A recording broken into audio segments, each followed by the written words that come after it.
Welcome back to the Nads, and thank you for allowing us back into your ear orifices again. Today we're doing a tier list, not a typical tier list of ranking like 1991 death metal albums or anything like that. This is more personalized. We are emulsifying our tastes together in a one presentation for you all. So we do have Brett Stevens from America.org, deathmetal.org, the author of Nihilism, out on that Manticore Press. Thank you for rejoining, Mr. Stevens. I'm enjoying your contributions lately. Thank you for having me here. It's always a pleasure. Yes, sir. We also have Paul from the death metal band Condemner, who's in the midst of moving back to Houston. Thank you for joining, Paul. Yep, always glad to be here. Yes, sir. And we have a guy from the Necropolis BC days, Tyler. Thank you for joining, Tyler. Yeah, thank you for having me here. I'm really excited. And speaking of Tyler, we're going to start out with his perspective changing albums. Deicide, Tyler, would you like to speak a little bit about that before we rank it? Sure. The reason I chose this album is it was one of the first death metal albums I heard. One of the first death metal songs I heard was Dead by Dawn. I was probably maybe 13 years old, and it utterly terrified me. So it was perspective changing in the way that I hadn't had that experience with music before. You know, I had heard some mainstream extremity at that point. Slipknot was really big, Marilyn Manson was really big, Korn was really big, but I hadn't heard anything that filled me with a feeling of sheer terror. Now, granted, it's kind of a funny story because once you become accustomed to death metal, you know, you laugh a little bit at the idea of it being frightening on that level. But it was a novel experience, and it taught, I guess, it expanded my notion of the emotional palette that was available in musical expression. And of course, over time, my appreciation for multiple aspects of the album only deepened. But that's the main reason I chose this album as a perspective changing album. Yeah, I fucking love this album. I recently revisited it a couple of months ago, and I think it's on par with Legion now. I know we talked about this album in the past on Necropolis BC, but I actually spent some time with it again, and you know your perspective changes all the time. And I actually I place it on par with Legion. Like I would give it a complete S tier. How about you, Mr. Stevens?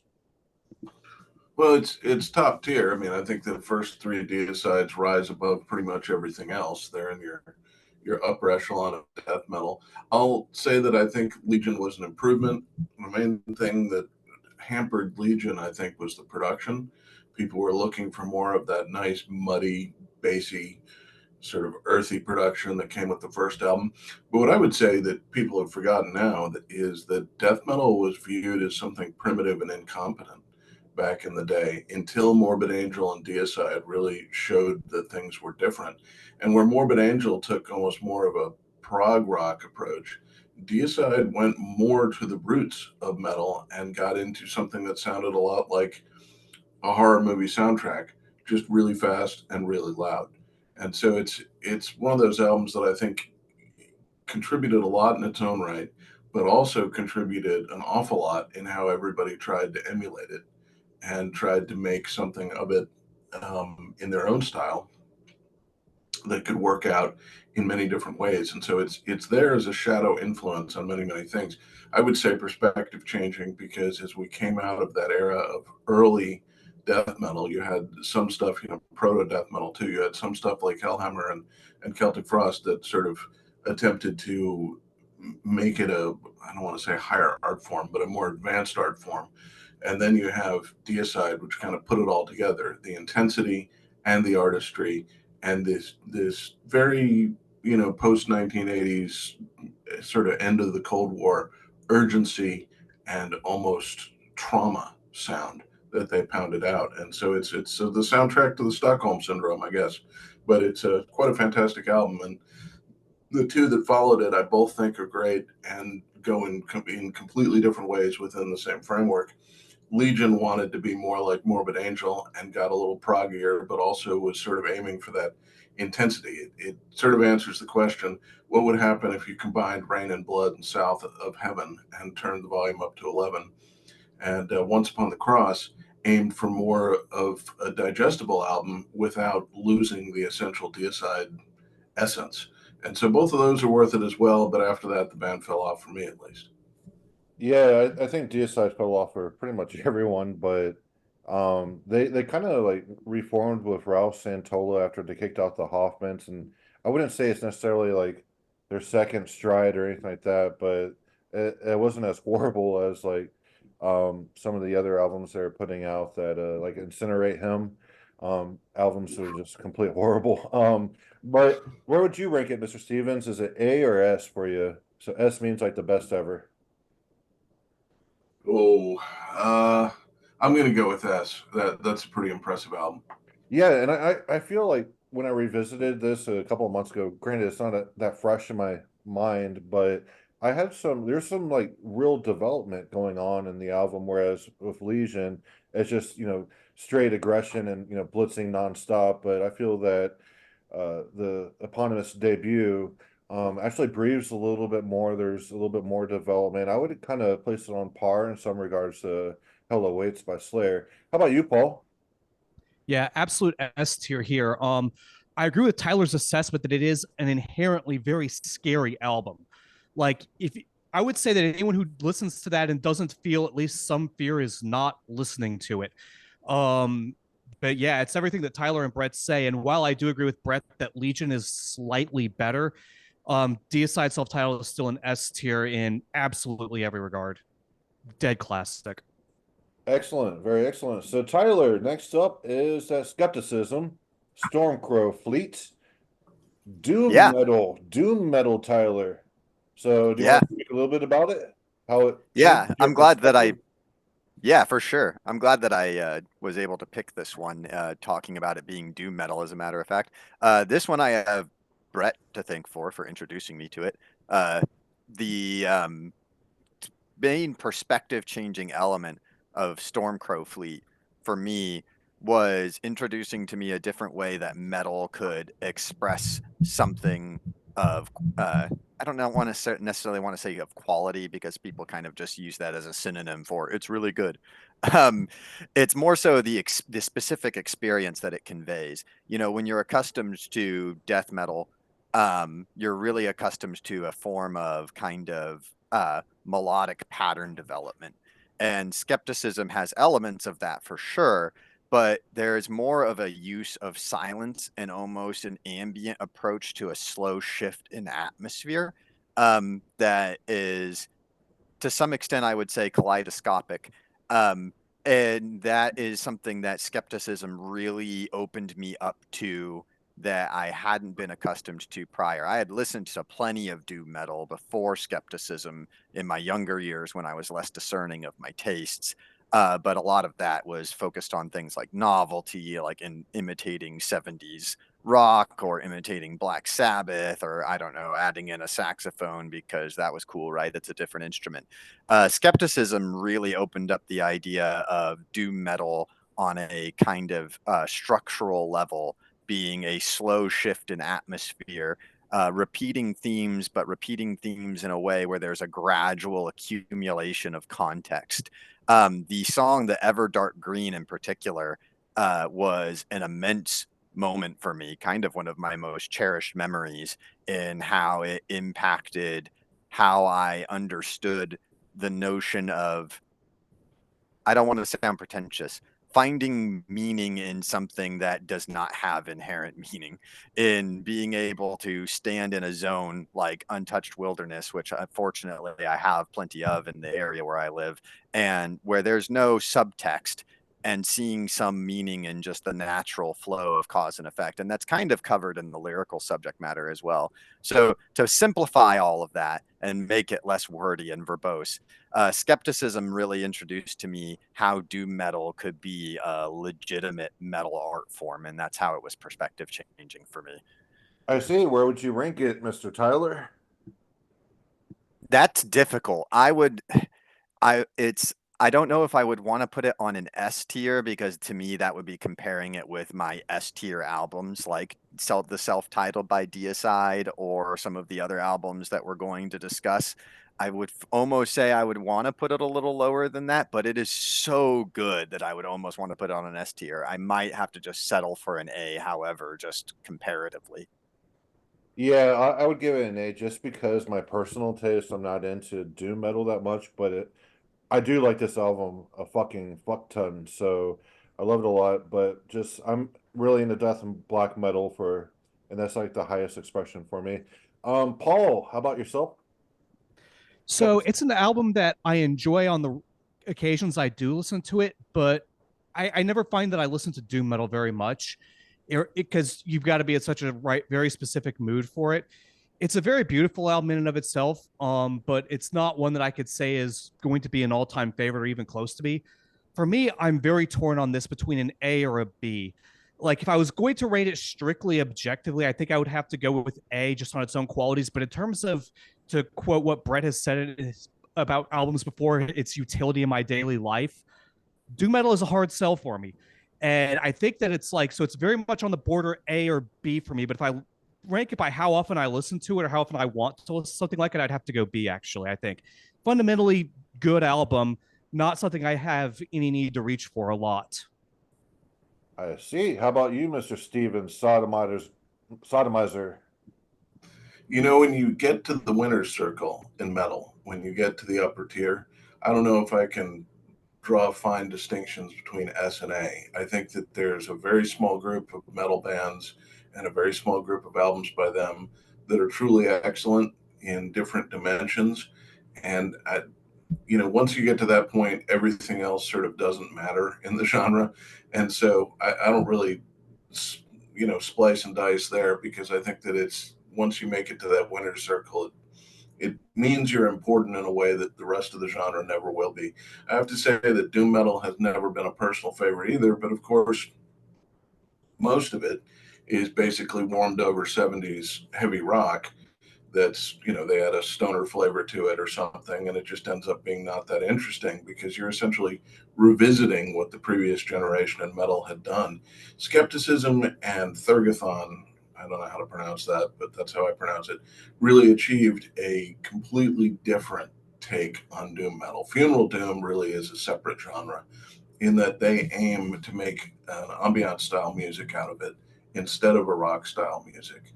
They're willing to use layering and cueing and texture to their advantage, but they have something to express, and the songs have to be very unique to themselves. And that makes it challenging.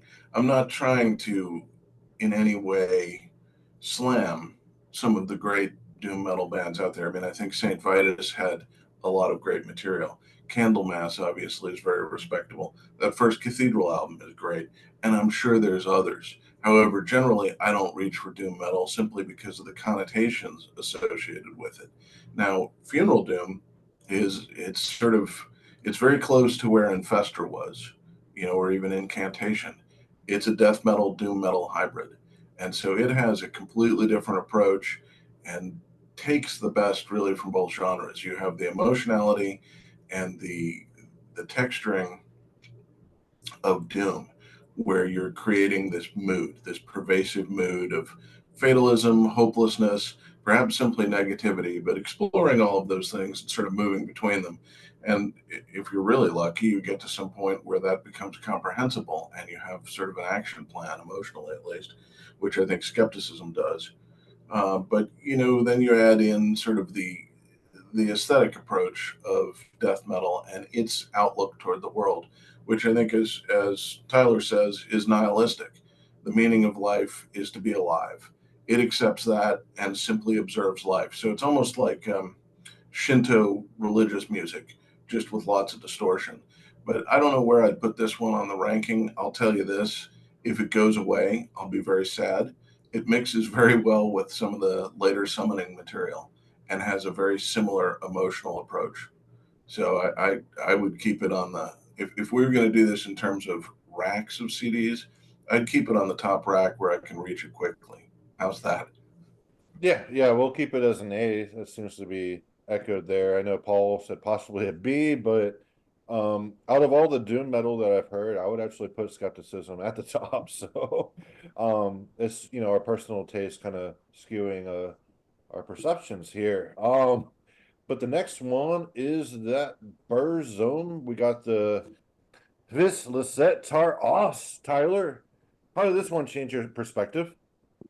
Oh yeah, this is going to be an interesting discussion. I see you preemptively put it in S tier, which I approve. Um, yeah, this is going to be interesting because to be upfront, I don't listen to this album that often anymore. And I think we've spoken about this before about how there's a context to listening to this album that makes it not conducive for daily listening per se. Um, Honestly, when it comes to Burzum, if there's an album that comes closer to daily listening, it would probably be the self-titled. Um, but this album is a good choice for a perspective changing album because, and I know Brett has covered this extensively, this album really demonstrated to me the potential that metal had. It really took everything or nearly everything that metal had been doing up until this point and not only summarized it, but demonstrated a pathway for how it could ascend to a sort of next stage in development, a higher art form. I don't know what phrase you want to attach to it, but this album almost kind of remains metal, but also kind of steps into the field of something maybe akin to ambient art music.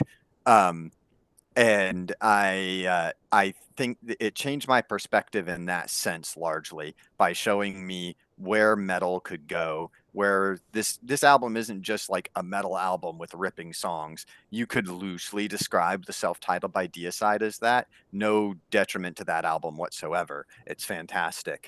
But this album um even like is almost a cohesive statement. You can't listen to individual songs in a sense to understand this album. I mean, you could obviously, but this album is almost like one singular musical expression. It almost is united by a theme on the level of almost on in a similar sense, although very different in some ways, to programmatic classical music. So I think that this album is perspective changing in the sense that it really was a kind of uh, a kind of image of what metal could do if it went further. I don't think that anybody else ever really took it up on the offer that it presented, at least thus far. But that's how I feel about it. And as far as ranking goes, I would give it an S tier. It does kind of have a romanticist type of sentiment to it, like the third song, Into the Castle from the Dream. I'm not going to even try to pronounce the Norwegian, but it just develops and has its own kind of coda that is very, very moving, like a lot of romanticist symphonies, like Broken Arrow Proms and all that. There's these usual great codas, and that song definitely has one. How about you, Mr. Stevens? I know you love this band. Been watching that Varg on that Twitter.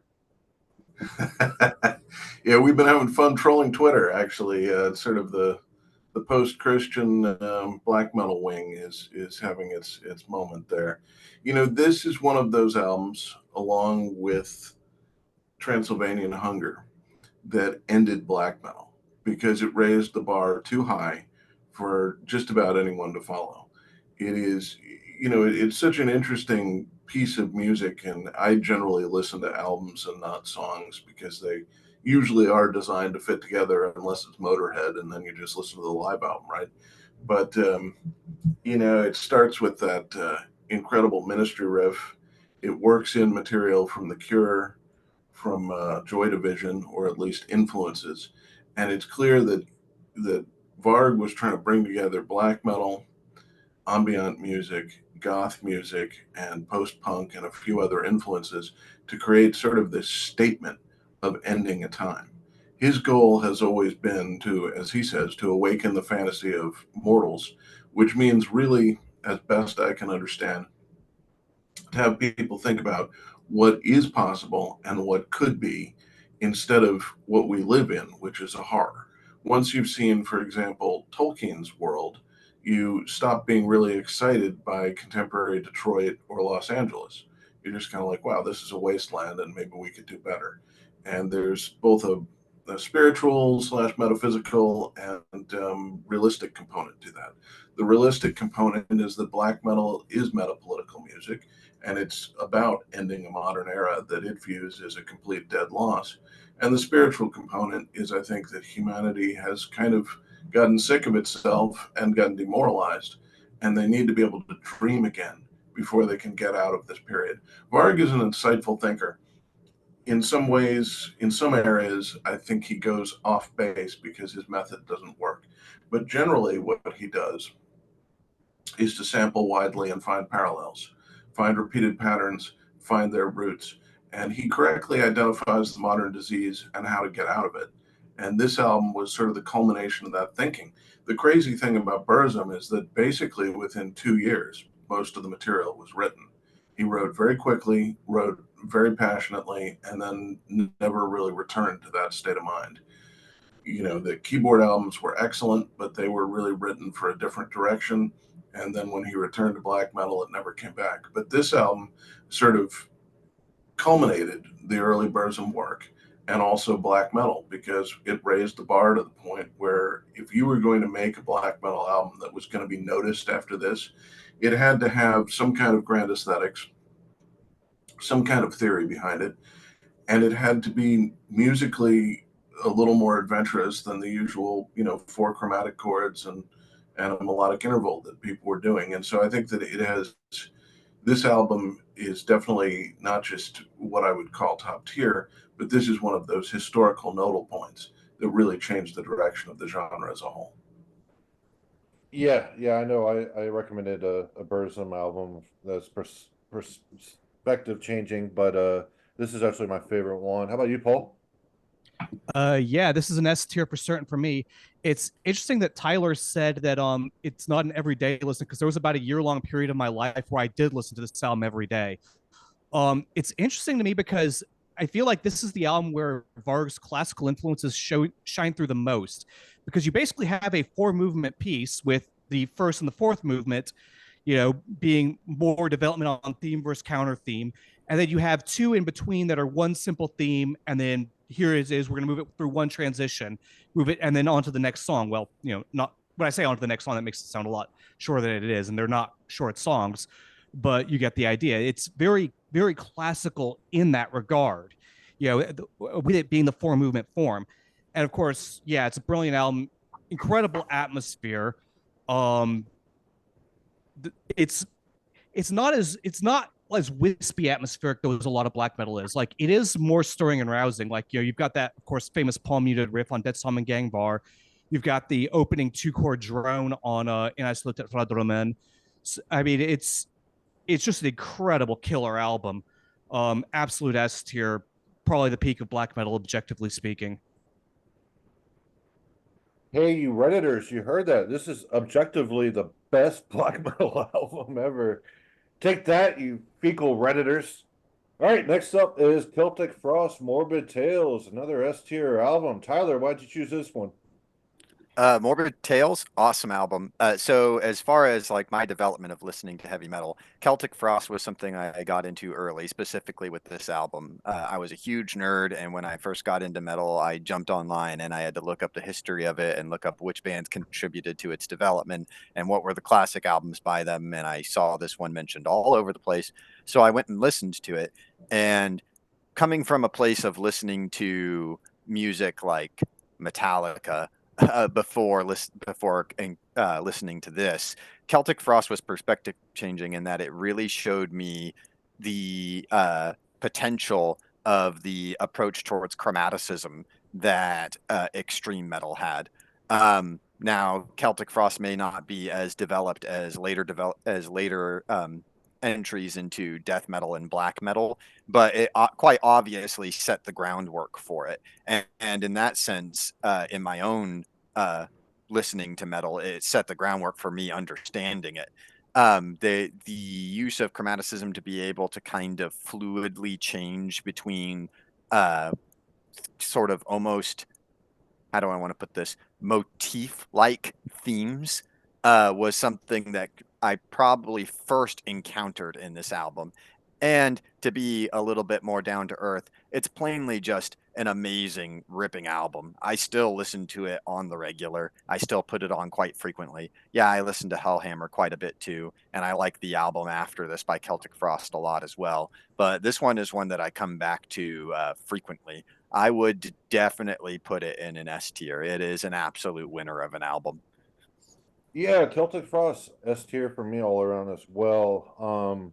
I know I was joking a few years ago by just trolling people by saying Celtic Frost is better than Slayer, and that ruffled some feathers. But I do view that Celtic Frost is really fucking expressive, and how they influence so many different kinds of extreme metal genres and bands, different types of expressions.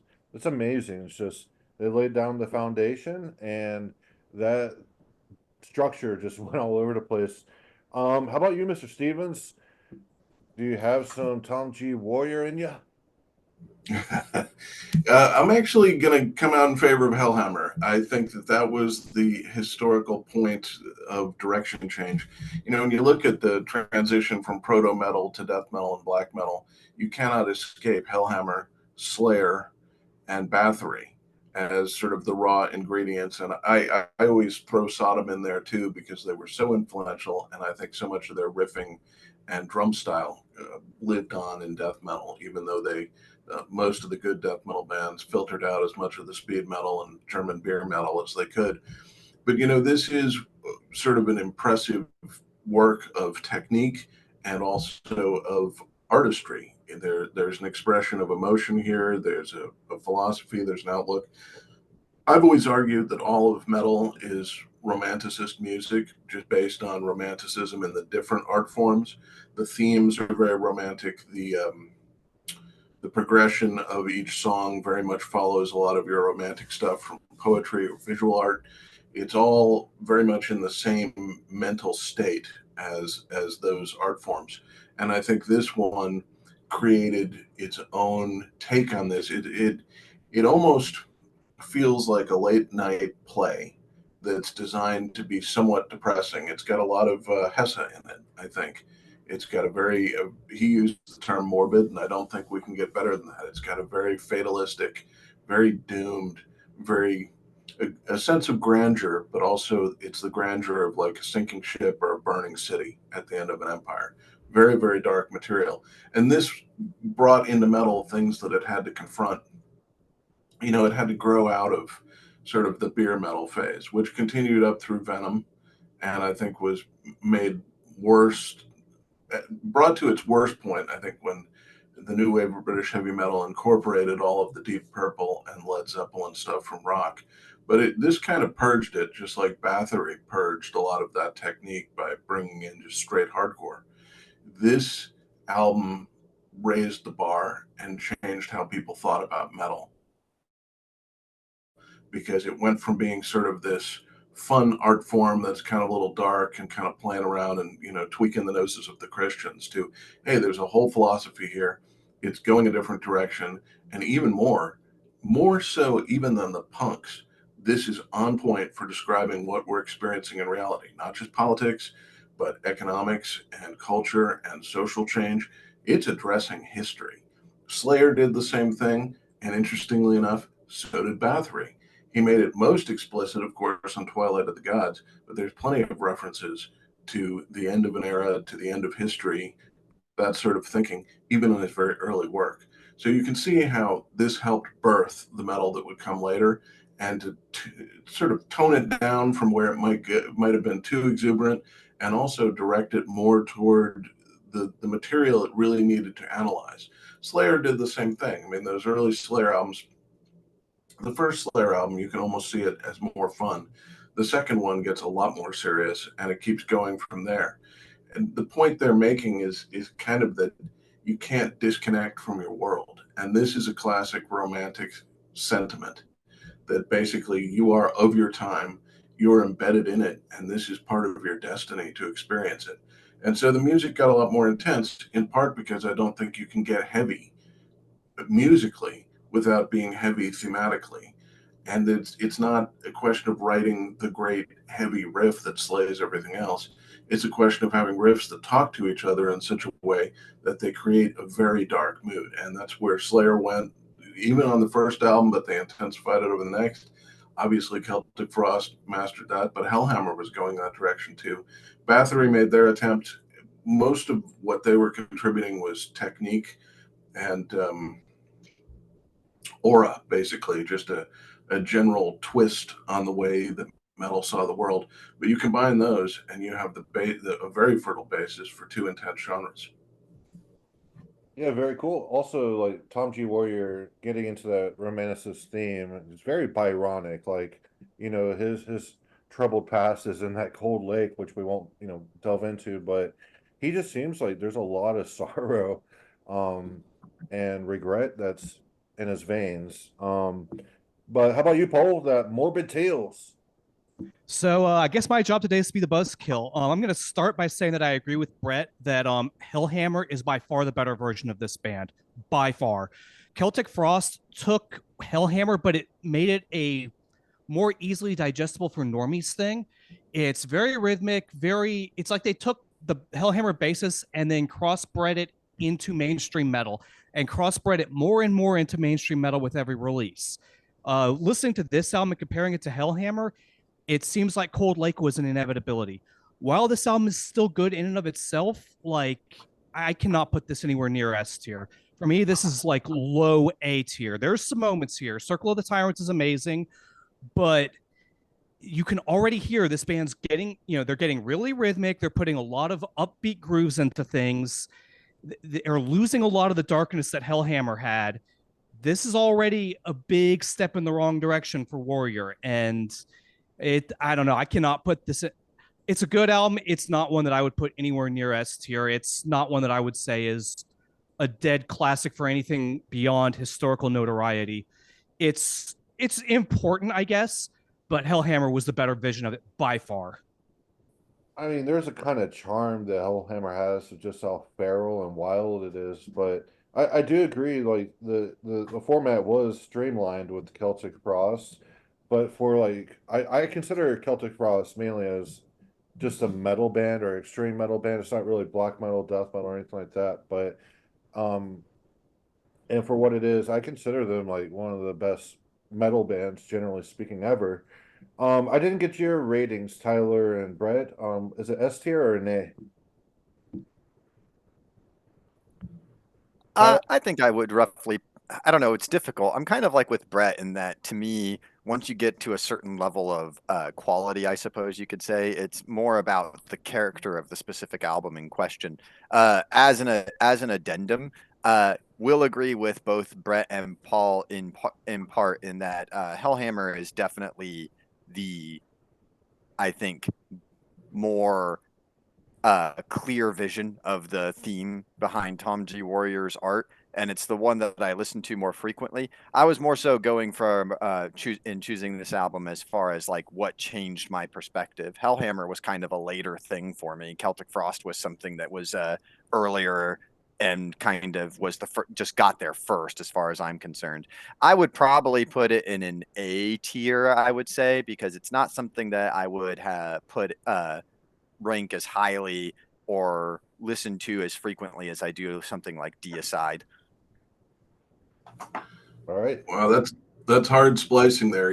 I think that we've gotten to the point with these albums where I at least divided them into two categories: best of, which is just a general, this has made the cut above almost everything else, and historically important.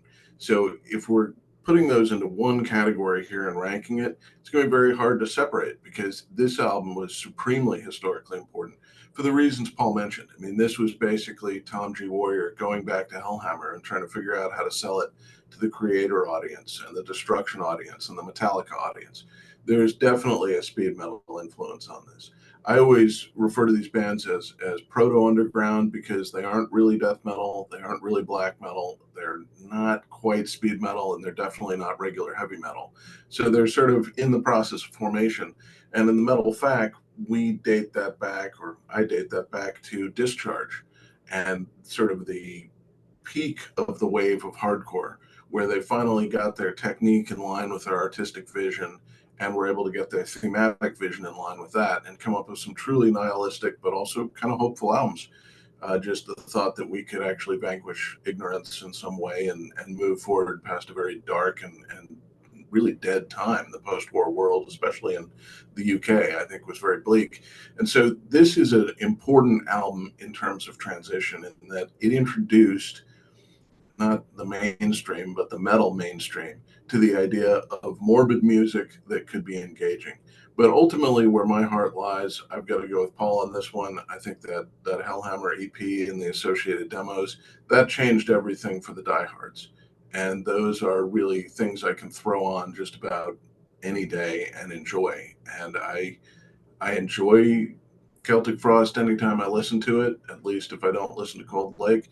But it's not quite on the same level. And I think even his worst Megadeth influence stuff is still pretty good. It's just that it's very hard when you introduce yourself to the world with the intensity of Hellhammer to keep up with that. And I think that dooms a lot of metal bands, is like, how do we live up to our past albums and do something just as good? And that's going to be a challenge for this band. But I enjoy this one, and I think that it's historically extremely important. So it's hard for me to tell where I'd rank it, but I'll tell you this: don't throw it out.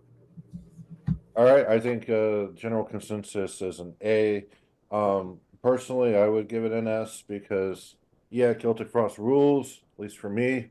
But Gorgoroth, Antichrist, Tyler, I put it down to a B because I can't imagine it being on par with Morbid Tales. Do you want to speak why you chose this album as perspective changing?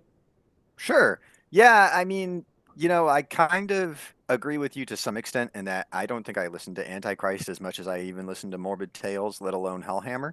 But as far as perspective changing albums goes, when I first encountered this album, there were two things that really stood out to me that kind of changed how I approached listening to music. First was the very clear narrative development, which isn't something that I thought about so much in music until I listened to this. There were moments in this, especially in the first track, which I'm not going to try to pronounce, the first actual track, not the 20 seconds of gargling Christian blood or whatever it is. The Revenge of the Mountain Troll, I think, is what it translates to. And then the climax of sorts in the self-titled track that were shocking for me in how impactful they were. And they're impactful largely because of the context in which they're in and with the rest of the song and the development that leads to those points. And that really gave me a direction for what I'm looking for in music, for how I want an album to impact me if I'm going to consider it worth my time, if I'm going to consider it something that I want to listen to repeatedly. So that was perspective changing. The other thing that this album really made me contemplate, that was, I think, perhaps there subconsciously, I suppose you could say, but was brought more into the fore with listening to this, is it made me, I remember thinking very, very clearly, how can you compose music that is so, for lack of a better term, beautiful, about topics that are so dark, if even somewhat disturbed and frightening. And that was really fruitful for contemplating how I thought about the world. So this album kind of accomplished something that I think a lot of artists wish they could accomplish, and really um, forcing me and perhaps other people who have listened to it or albums similar to it to really think about how they approach things, about how they see the world, how the world operates, why they react the way they do, how they feel about things that normally aren't given much thought by people. People tend to categorize things that are frightening or harmful into just a category of not good, not wanted. This album made me think, why would someone look at those and see a sense of beauty in them? And so that was perspective changing for me. Really difficult for me to say whether I would put this in an A tier or a B tier, largely relatively, because we have these other albums here, and this tier list is going to end up being something where the tier that the rank that something is put in is also going to be comparatively where it stands next to other albums. And there's a lot of factors that go into that. How often I listen to it, what I feel its quality is outside of how often I listen to it. I think that I would probably put it in an A tier. But also, like I said, I don't listen to it as often as I listen to Morbid Tales. I don't know if I even listen to it as often as I listen to Stormcrowfleet, so I could probably settle for a B as well. So this Gorgoroth album has my favorite Gorgoroth song. It's Heaven's Fall. Fucking love that instrumental track. Mr. Paul from Condemner, what do you think about this Antichrist? So I'm going to very much disagree with the rankings that we have so far on this one. For me, this is absolute S tier, completely essential. One of the absolute greats, and up there with the Morbid Angels and Deicides of the world for me. I agree with Tyler's assessment of it, though. This is total funeral music. Like, people talk about, black metal albums where you have like some ray of light shining through the darkness. There's none of that with this album. It is total darkness, total blackness, whatever you want to say, complete negativity all the way through. And yet it's breathtakingly beautiful through that. And in that, it's a completely inspiring album. And, I think that Tyler hit on the high points musically. The climax of the title track, unbelievable. Possessed by Satan, a song that does not get enough credit. Like, yeah, okay, it's a simple kind of punk march song, but like, it's just, while being this completely nasty, grimy song, also just amazingly invigorating at the same time. So, well, it's not an album, it's an EP, but it's just a complete masterpiece in every regard. By far the best thing Gorgoroth ever did. One of the best few things to ever come out of black metal. Absolutely, absolutely essential for me, at least. I'd second that. There's no way to be a black metal listener and not be familiar with this album, at the very least. My take on it is that we should look at the signaling on the cover and in the name and realize that this is designed to be a cinematic album. And just like you don't necessarily rewatch your favorite movies all of the time, you sort of take them as an experience. Like, how many times have you watched Alphaville or Apocalypse Now or even Repo Man? You take the experience away, you think about it for some years, and then you come back to it. And I think this was designed, it reminds me at least, of a Swedish film called Hexen, which I was introduced to by Alex Birch, our former editor at America.org and other projects, corrupt.org.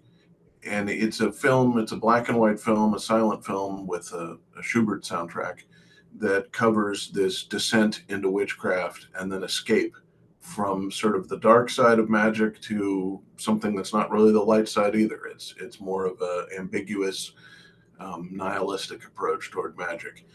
And what I take from this one, well, for starters, if you watch Apocalypse Now and turn the sound off, these songs will fit perfectly to many of those scenes. I mean, the scenes when they're on the boat, sailing past all of the wreckage, the carnage, the weeping people on the shore, the fire, the downed plane, the devastation, that's the sort of mood that is conjured by this. It is a tour of a ruined landscape, of a destroyed civilization, of a destroyed spiritual construction that was based on goodness. And it starts with them presenting it as Gorgoroth's Antichrist. It's very much a cinematic presentation. It uses similar framing and imagery to those old silent movies. And that, I think, was kind of their plan. They wanted to take you on a little tour. And as a result, I don't know if this is an album that's designed for everyday listening. And I think the band is totally cool with that. Their first album is the everyday listening version. If you want to listen to that, you can, even though there's, a riff that Rob Zombie later borrowed on there. There's a lot of good stuff on there. And that's designed more for everyday listening. This is a presentation. It's their sort of high art vision of things. It's what the Satyricon guys wish they could have done, as well as many, many others. If you want to know what it's comparable to, I would point to some of the work that Ancient did, like their EP, which was massively influential with musicians, even if the fans couldn't get it, and most of them didn't understand it anyway. But this is an album that's designed for a very specific presentation in the cinematic style of a journey to get to understanding black metal. And I think if you look at it from a ritual aspect, Paul mentioned Possessed by Satan. Look at where that appears on the album. There's a descent, there's an intensification, and then there's a release, and then a redescent, so that all of that can be synthesized and it comes out in the end. And there's a lot of ambient playing on this. There's a lot of melodic writing. It definitely has what I would call a classical influence, at least a modernist classical influence. I don't think that the signaling on this is contrary to the idea that there's a heavy romantic influence and that there might be a heavy influence from composers who lived romantic lives like Schubert. I think it's all in there, and that's kind of the aesthetic vision that they packaged up and presented to us. So it's the best way to talk about this one is it was consciously intended to be like that Burzum album, like a Vis, such that it would provide a turning point for the genre after which nothing could really go back to the way it was because the bar had been raised. And it's designed as an experience for you to descend, for you to explore, and for you to come out wanting to have that energy of Possessed by Satan, one of the most exuberant anti-Christian and anti-Semitic songs ever written. You know, it's designed to make you come out of this darkness of Christianity into not the light. It's not a binary, but you're coming out into this nihilistic, pagan, but even more really just common sense, almost scientific view of the world, where there is this intense sense of tragedy because life is a tragedy. What is the goal of transcendentalism? To get us to accept death, to find a reason that death is not horrible and unnecessary. Once you see entropy and death as essential, you're past the Christian sphere. You've left behind the Zoroastrian influences that infested Judaism, and I think radically converted it thousands of years ago, changed its direction. And you're into more of what the pagans or the Hindus would like, or even the Shintos and Buddhists. You're into this nihilistic but positive contemplation of life and understanding how the darkness and the light work together to create this situation of endless, continuous energy. And that from that comes all of the proliferation of life, the Schopenhauerian will taking on all of these different forms that it does in the passage of life. So this album has a lot of philosophy to it, and I think has a lot of thinking behind it, and was definitely aimed as sort of the culmination of Gorgoroth, and definitely of the Infernus years. I think that was the fellow's name. But it's definitely not an everyday listen because it's very cinematic and very romantic, and it's almost too much for everyday listening. Stick to the first Gorgoroth for that, but this one is historically very important. All right, so I guess we're going to place it into an S. Is that correct, gentlemen? That's where I'd put it. Yeah, it's excellent. I mean, I don't have a problem with that at all. All right, into the S. Next to that, Burzum. Also, I always thought the title was influenced by Nietzsche because Nietzsche wrote his Antichrist, and this is the Gorgoroth version. So I know they have a lot of Nietzschean themes in their oeuvre. But anyway, we are running a little bit behind. So, Mr. Brett Stevens, Iron Maiden, Killers, discuss. It's like an assignment at school. You know, hey, here's your Iron Maiden. Analyze it. I'll do it very quickly. This is the peak of Iron Maiden. It brought together their different influences. There's a heavy prog influence in Iron Maiden. There's obviously lots of heavy rock influences. I would say lots of pub music, some soundtrack music. Definitely a lot of classic literature went into it because we know that Steve Harris likes reading that stuff and is familiar with it. But there's also a lot of punk, including a little bit of what we might call the forerunner of RAC and Oi. And this got developed into a smooth synthesis on this album. The first Iron Maiden aimed at really basic songs for the purpose of sort of establishing what they were doing and standardizing it and that kind of thing. On this one, it's much more oil and water. The different influences come out at different times. It's this sprawling album with lots of different exploration, and yet the moods all match up and it flows together as a consistent experience. So this is like a journey outside of life into a fantastical place where you can enjoy being alive again. And as a result, I would say this is the peak of Iron Maiden. If you take this out of the S tier, I am logging off. Thank you. Ooh, that was good. All right, Tyler, you're up. I'm withdrawing my vote because my evolution in metal did not involve Iron Maiden, so I'm just withdrawing my vote. Go ahead, Tyler. My evolution did, but I listened to a lot more later or Iron Maiden earlier on. I didn't get into this one until much later. And when I say much later, I mean maybe a few years ago when Brett started talking about it a lot. That being said, to make my analysis of the album short, it's pretty awesome. I think that as far as the lineage of heavy metal from Black Sabbath on through extreme metal, you see that most clearly when you can factor in Iron Maiden in this album. It's a very outsider kind of music. It's very weird and unafraid of being weird in a good way.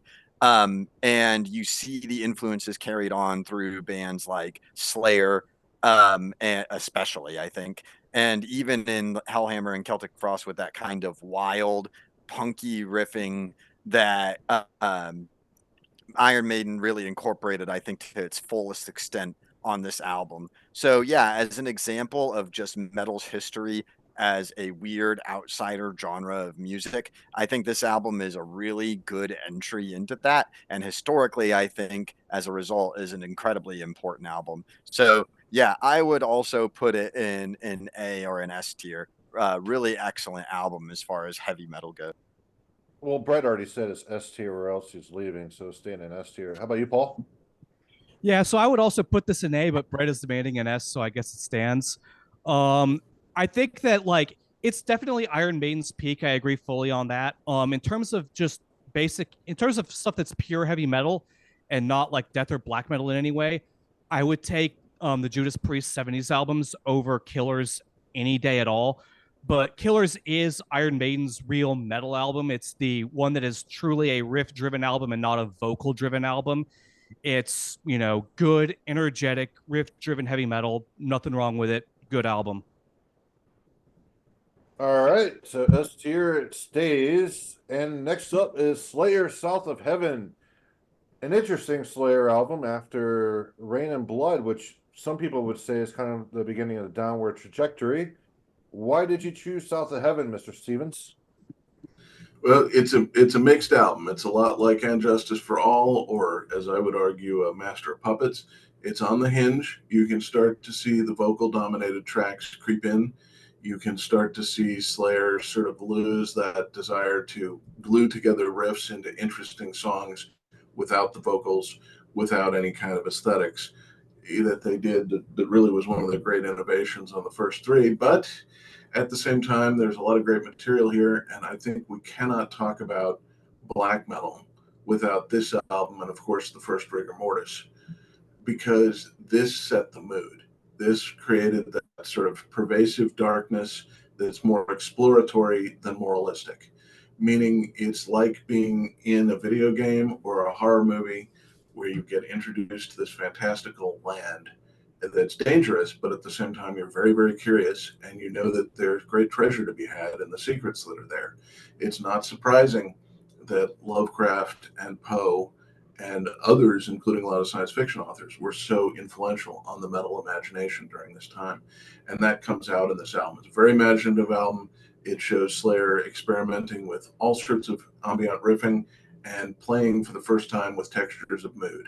And that makes it really interesting, even though if you pluck out individual tracks, some of them are really kind of already gone to the land that the next Slayer album would go to, and that's really where my listening stops. But I think there's a lot of great material here, and it clearly inspired the imagination of at least two generations of metalheads.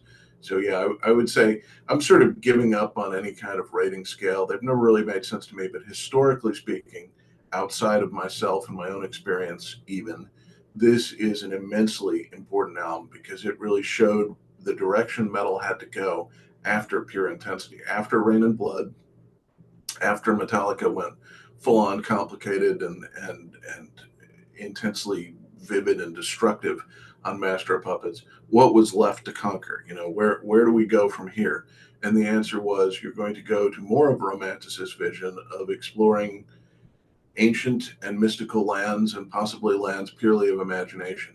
Very much colorage. You know, if you can imagine that vein of romanticism there, it's very much along that. And I think that this created, it's very hard to escape the influence that this album had on all of black metal and on a lot of the death metal to follow, because it gave a blueprint for sort of how to, you know, a lot like the Celtic Frost, for how to write about post-moral morbidity and yet make it something where you, like in a horror movie, where you struggle to achieve the transcendent, to find the beauty in it, and to want to win. You want the good guys to win. You want the sane people to survive. Who cares about the first girl who gets killed? She's always an idiot, you know. But you want the good people to survive. And I think that sort of post-apocalyptic, post-Christian mentality pervades this album very extensively. Yeah, I'm a little biased with it as well because I got it when I was fucking 11 or 12 around there, and the last song, "Spill the Blood," is still one of my favorite metal songs ever. How about you, Mr. Tyler? "South of Heaven," Slayer. Yeah, very personal favorite album for me. I mean, the first album that ever got me into legitimate metal ever was Rain and Blood by Slayer. Probably a pretty typical story.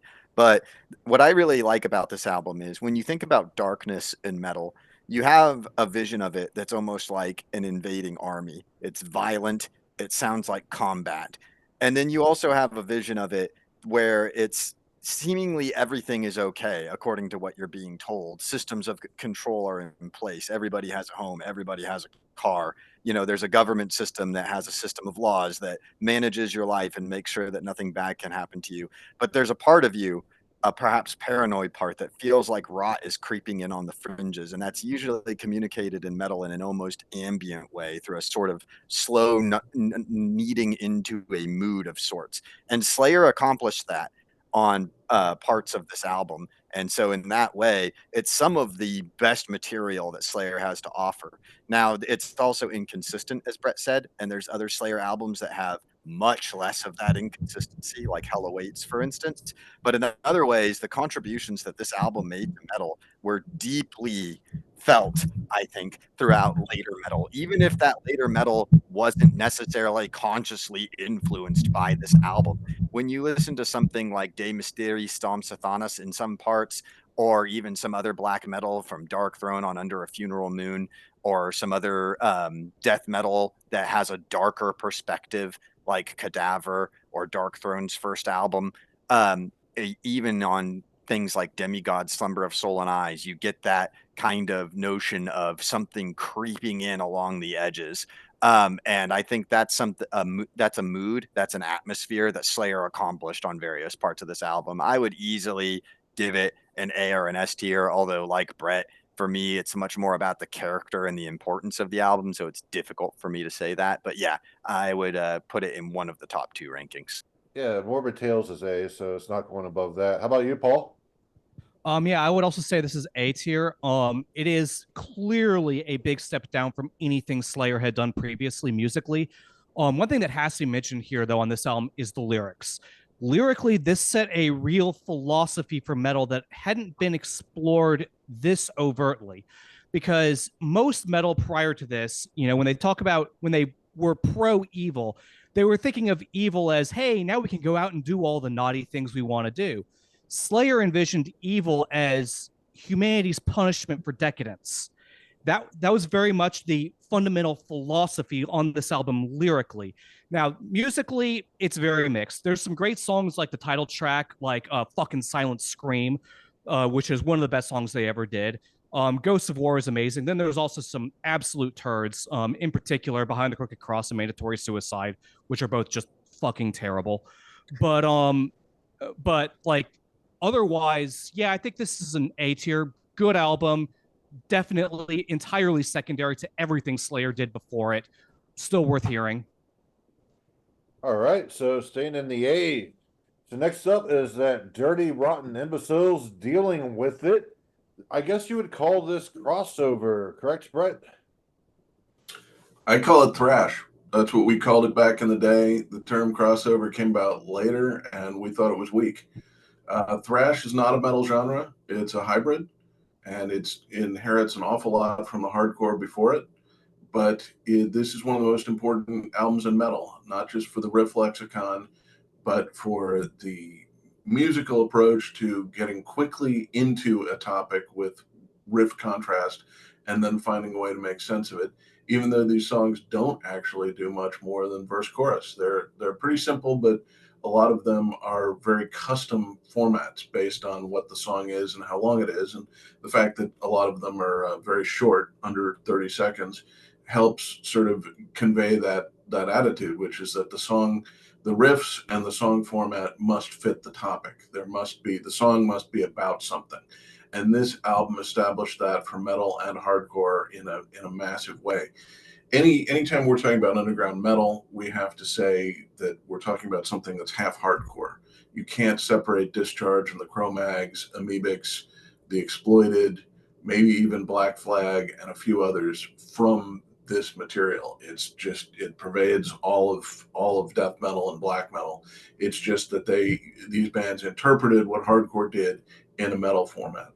In thrash, like Cryptic Slaughter and DRI and Fearless Iranians and Dead Horse and that kind of thing, the intent was never to separate the two. It was sort of to take a metal approach to hardcore, and that created some interesting hybridizations, and sort of it was like laying out a book of techniques for bands to at least play with, and a number of riffs that they could then modify and adopt for their own material. And you see a lot of DRI style riffs and DRI riff variations show up all throughout death metal.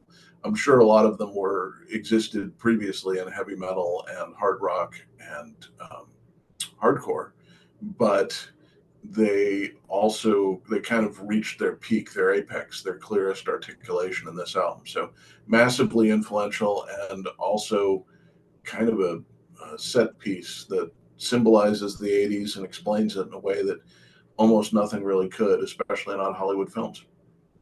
Paul, do you concur? Yeah, this is I for me this is at the S and A tier border, but I'm fine with S. It's just like everything. It is an album where the songs are, as Brett said, made to like just express something very fast and get out. Every song is just has one it's very simple, but it says one thing, gets out, onto the next. It makes something that's energetic and interesting out of frustration. And that's what kind of punk in general was trying to do, but it's like very much the vibe of it is, yes, everything around me is stupid, the world is stupid, but we're going to at least turn that frustration and that anger at it into something that is energetic and into something that can give us some more life and energy at, if nothing else, just fighting everything that's stupid around us. And for that, it is a vital element, an important statement, something that everyone should have around. Tyler, do you concur? Oh, wholeheartedly. DRI is absolutely fantastic. I've loved them all throughout my metal listening career. This album is really excellent in the sense that, as something that Brett says quite frequently, the songs largely sound like the topic. And something else that is really awesome about it is if you look at a song like Give Me Back My Taxes, and this is something that I think that a lot of hardcore did, but that DRI did exceptionally well, you get this kind of sort of stream of riffing, a stream of melody through the riffing technique that's used, through just the rapid deployment of power chords that I think was really taken up by death metal and black metal. As Brett said, you have that riffing all over extreme metal, and utilized within a metal context to take that stream of melody and kind of add an additional component of structure to it. DRI actually is kind of almost very thoughtful on this album in parts, especially if you look at the lyrics to a song like I believe it's titled Karma. In that, I would say that DRI kind of ascends to a certain level. When you look at punk rock as a total, you see largely a genre that kind of summarized as being a sort of social genre. It's about social problems. DRI and a handful of other punk bands did that, but kind of reached, although maybe only briefly touched a sort of deeper underlying level of not just looking at social problems in and of themselves, injustice, inequality, or whatever have you, but looking at a deeper rot with our souls underneath. And I think the thoughtfulness on that on this album is indicative of that. So yeah, I would put it easily in an S or an A tier. Wow. Yeah, I've never heard it before. Is this? What the fuck? Yeah, I've never listened to DRI. Yeah, I'm surprised by that one too. we have to rectify this, good buddy. We gotta. This is, you know, DRI. How the fuck do you live in Texas and not be familiar with this album? What the fuck? I'm just into death metal and black metal, dude. Well, just spinning this off toward the positive. There's some great stuff that you are going to discover, and you know, the first. I even like all the way through Four of a Kind and Thrash Zone. DRI did some great stuff. There's some great inspiration there. I think you'd enjoy it. But we may have to get you into some of these classics of hardcore, because so much of metal becomes comprehensible when you look at this part of its DNA. You know, heavy metal combined the Stooges, King Crimson, Cream, or analogs thereof, and horror soundtracks, and came up with this really unique, and Jethro Tull, I should add, from the prog side, and came up with this really unique vision.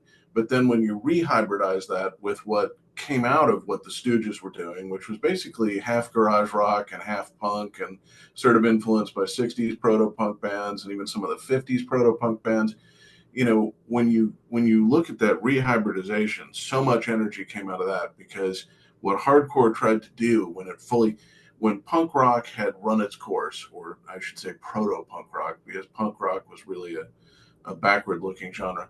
When hardcore came out of that, it aimed to strip music down to the basics as a means of rejecting popular appeal and popular judgment. It was really a post-moralism of its own type, but it had a vital piece of the metal puzzle, which is that it didn't trust easy answers, and it didn't trust what made people feel safe and happy and warm. So it aimed at being abrasive and then tried to make something interesting out of that, like that first Discharge album, which came out in 1982, at least for wide distribution, and is probably the basis of all this stuff. So there's a lot of great stuff that you have yet to discover if this is new to you, and I'm looking forward to bombing your email box with MP3s. Oh God, I shouldn't have admitted that. Like, if I had heard it, it was just in passing. Like, I have no memory of what it sounds like. So, yeah, I've heard of Meebix. And I've heard. You need to listen to this. You need to hear like Nursing Home Blues. You need to hear Argument the More. You need to hear Give Me My Taxes Back. I saw them live actually a month or two ago, and it was a pretty cool show. Kurt was really nice to talk to. Well, I'm glad you had a good time, Mr. Tyler. All right, Prong, beg to differ. I think this is groove metal, but like the highest expression of groove metal. How about you, Brett?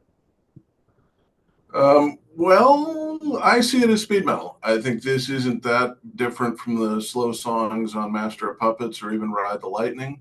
It's very much from out of the middle of that genre, but it's art rock. These are art students making speed metal, coming from New York, a place which I think probably should be nuked. But they did a good job on this, and they made a very creative album. And I would say that this is a twin to South of Heaven, in that it's very much about mood, but without going into the kind of happy emotional distraction that pop music does. Now, I always tell people I'm culturally a progressive, but by nature a conservative, which of course sounds paradoxical, but it makes perfect sense. We're hardcore realists, but we also like arty explorations of things. And this is a very arty exploration of speed metal. It's very much mood oriented, not designed to beat your head in. It's got its intense moments, but they're designed to be in contrast to other moments. And the whole thing makes quite an interesting journey, even the somewhat annoying cover song that they do live. But it's a great album. It was very influential in its day. Pretty much everyone owned this. It just sort of faded out because it has trouble competing with the more violent forms of speed metal that are more easy to grasp. And in that, I think it made its point. It died on the cross for all to see. Well, also afterwards they came out with that song "Snap Your Fingers, Snap Your Neck," and I remember hearing that on metal radio, like satellite radio, when I was a kid, and I was like, "Oh my God, that was fecal to me back then." But yeah, this album fucking is awesome. I love it. I just put it in an A because looking at the S tier, there's so many great things. How about you, Paul? So I'm probably going to get myself marked for the ovens for this. But I had not heard this album in 20 years before Brett mentioned it in the email chain leading up to this. I could not make it through 3 fucking songs of this. When I listen to this, all I hear is Meshuggah and nu metal. It's bounce metal that is made slightly proggy by putting a little bit of an extra beat on the end of the riff over and over and over again. And like every so often they hit on a cool dark idea and then they just go back into the bounce. Like if I was going to rate this is potentially F tier, more likely if I'm feeling generous D tier. I cannot stand this. Whoa, Paul, Yeah. Paul. Wow. F tier, really? Holy shit. I could not make it through 3 songs of this. This is To the ovens. Yeah. This, as far as I'm concerned, like borderline fucking unlistenable. Like I said, I think I'm getting myself marked for the ovens on that one, but cannot do it. Brett, do you have a retort to your Condemner friend here? Are you going to condemn Uh, him? No. I you know what? I think it makes sense to explore what he said and steelman it, which is take it at its strongest point. And I think a lot of what he's seeing here is that this album aims to be both accessible to a degree and also to capture a certain mood. Now, it's important to remember this came on top of 2 legitimate thrash albums that were much more extreme from Prong early on, including Force Fed, which was really much more aggressive. And I think they were sort of dialing it back from that. They wanted to capture some of the mood of art rock at the time, which was much more gothic and seductive. And they wanted to go with something that took that into the speed metal realm without losing what made speed metal so alienated, but also without going truly to the sort of thudding chromatic nonsense that was becoming popular at that time. So I can understand hating it, and I don't think his comments are off base at all. I mean, there's a lot of repeated technique. If you're familiar with garbage like Meshuggah and nu metal, it might seem similar, though this is definitely a lot older than that, and most of those are just Grand Funk Railroad ripoffs anyway. But I would say this album has more to add, but it is going to, for listeners now, it may hit some trigger points based on how much of nu metal and stuff like Meshuggah, which is basically, flat nu metal, that we've all experienced. And I think that I can see his point entirely, but I still think the album is a good one. And one thing I will say is that I grew up in the era when Pantera and Korn were absolutely peaking. So anything that's said all along those lines instantly makes me break out in hives. Fair or not, as soon as you look at that direction at all, I'm out. I grew up with it. I don't want to hear it again. Pantera makes me just want to tear my fingernails out and feed them to somebody. I remember first seeing on Headbangers Ball that Cemetery Gate song, and I was like, oh, it's a Metallica ripoff band.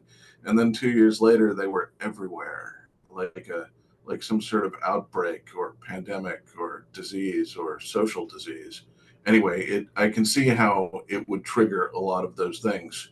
It's interesting, Meshuggah, I always thought of them as an Exhorder ripoff, but that first album they did was actually pretty good. It was decent speed metal. It was when they figured out that jazzy E-chord noodling could fool the audience that they kind of went away from that, and they still had some good material along those lines. It was just very aggressive and dark, but then they found out how to appeal to the Redditor audience, and it's been horribly downhill after that. After whatever that album was that they got big on, I would say that the distance between Pantera and Meshuggah closed very radically, and that really is also, I would say, they're very close to what Motley Crue was doing. I don't dislike Motley Crue. The first album's pretty good for what it is, yada yada yada. But at the same time, when metal becomes Motley Crue, it has failed, and that band, I think, got very Motley Crue-ish, just found an aggressive, bouncy version of it to sell to the Redditors. Well, before we get to Tyler here, I do have a funny story about Phil and Selma because him and we peed together one time, and I took a selfie as we were urinating together, and his security guy actually took my phone after that and wanted to ensure that Mr. Anselmo's penis was not captured in my phone, and which it wasn't, thankfully. But Brett, do you still have that selfie I took with Phil while we're peeing? Because I lost it a long time ago. I remember I sent it to. I'll have I'll have to search for it. I remember it was legendary because you can tell that he isn't having to hold anything of substantial weight in his hand. Yeah, he looked kind of confounded there. But Tyler, what do you think about that prong? Yeah. So, firstly, this doesn't question doesn't need an answer. Why do so many of your funny stories involve peeing? There's a lot of peeing in your life. I guess there's a lot of peeing in everyone's life. Anyway, moving on. Oh, what other story? Oh, the champagne. Yeah, the champy. Yeah, The let's not get into the champy is another one. champagne. Yeah, we'll leave that aside for now. Anyway, so Prong album. You know what? If we're gonna talk about Paul's comments, I will have to say I understand them perfectly. Has anybody here listened to Condemner? Does anybody expect the kind of person who makes the material in Condemner to like this album at all? I certainly don't. Condemner's awesome, by the way. Thank you. But yeah. Anyway, I do like this album. It does have Brett constantly mentions the art rock aspect. It has a dark mood, which I think Paul even kind of conceded in part when he said that it hits on a dark idea occasionally. He just feels like that it doesn't take it as far as it could, and it definitely doesn't take it as far as some of the best examples of extreme metal goes.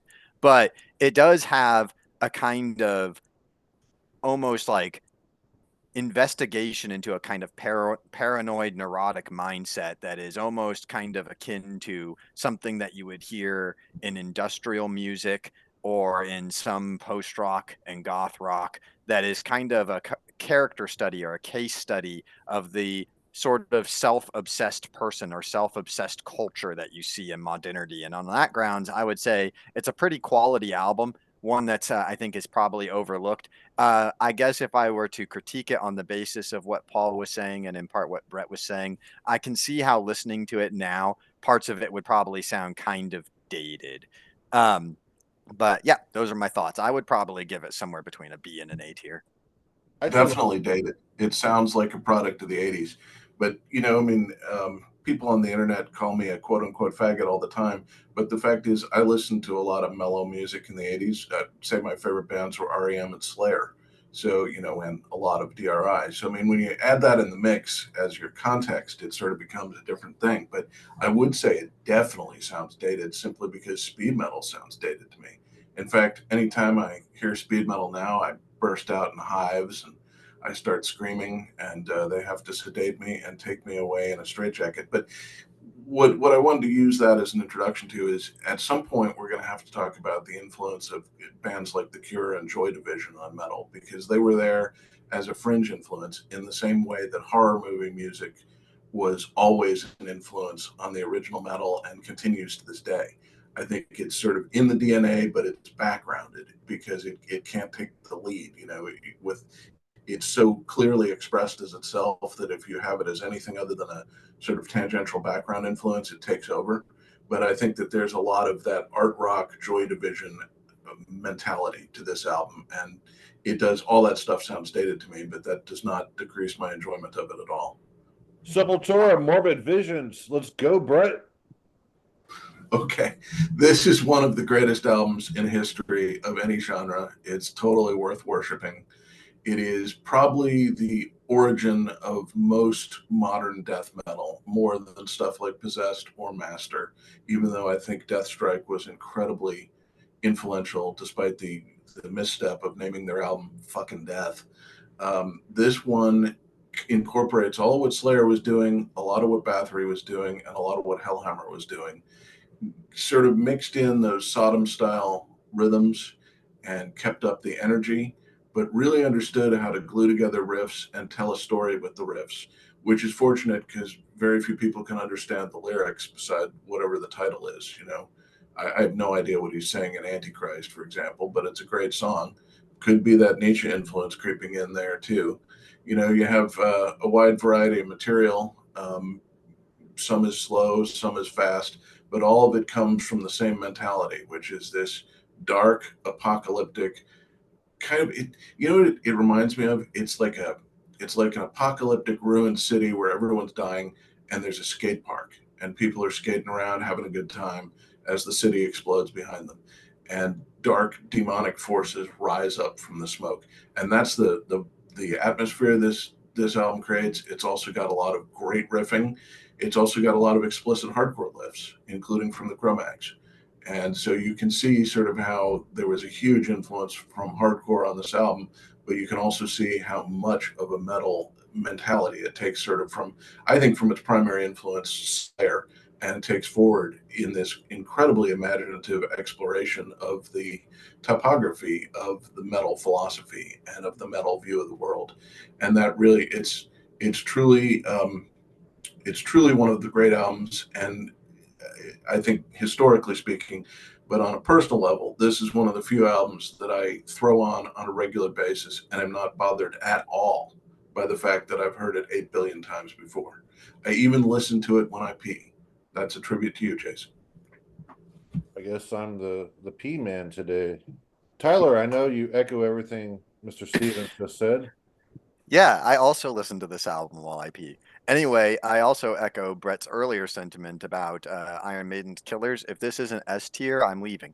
Anyhow, so this album is incredible. It has no fat whatsoever. There are plenty of albums that use aesthetic or harmonic elements to great effect, and I praise them for that. This album almost is a pure stream of melody, and despite that fact, manages to warp and bend that melody almost like a twisted piece of molten wire into a very compelling and interesting story. Not a story with subtext, as we commonly think of it when watching a film or reading a novel, but a story of experience. And that experience is kind of a journey through, as Brett was saying, an apocalyptic landscape of sorts. And it's quite simply exciting. It is an incredibly exciting record in that regard. It did so well with being able to strip music down to just the bare emotional reaction or emotional sort of impact of the riffs themselves, that you can listen to it repeatedly and still have a feeling of power, a feeling of energy, a feeling of pervading, or I shouldn't even say pervading, but almost explosive, invasive darkness. This album is a classic, one for the ages. And I think that when you listen to death metal today, particularly legitimate underground death metal, you can see the influence of this album, the DNA of this album everywhere. And that's even consciously acknowledged by a lot of the death metal scene. There's the Sepultura that's known by the mainstream metal scene that's better, I think, better off forgotten. And then there is a sizable portion of people who worship at the altar of this album, deservedly so. No, Roots is better. How about you, Paul? So I will say this album is a classic, but for me, I always am a little bit hesitant to sometimes maybe give it its due for a couple of reasons. First off, the guitars being out of tune is so fucking distracting.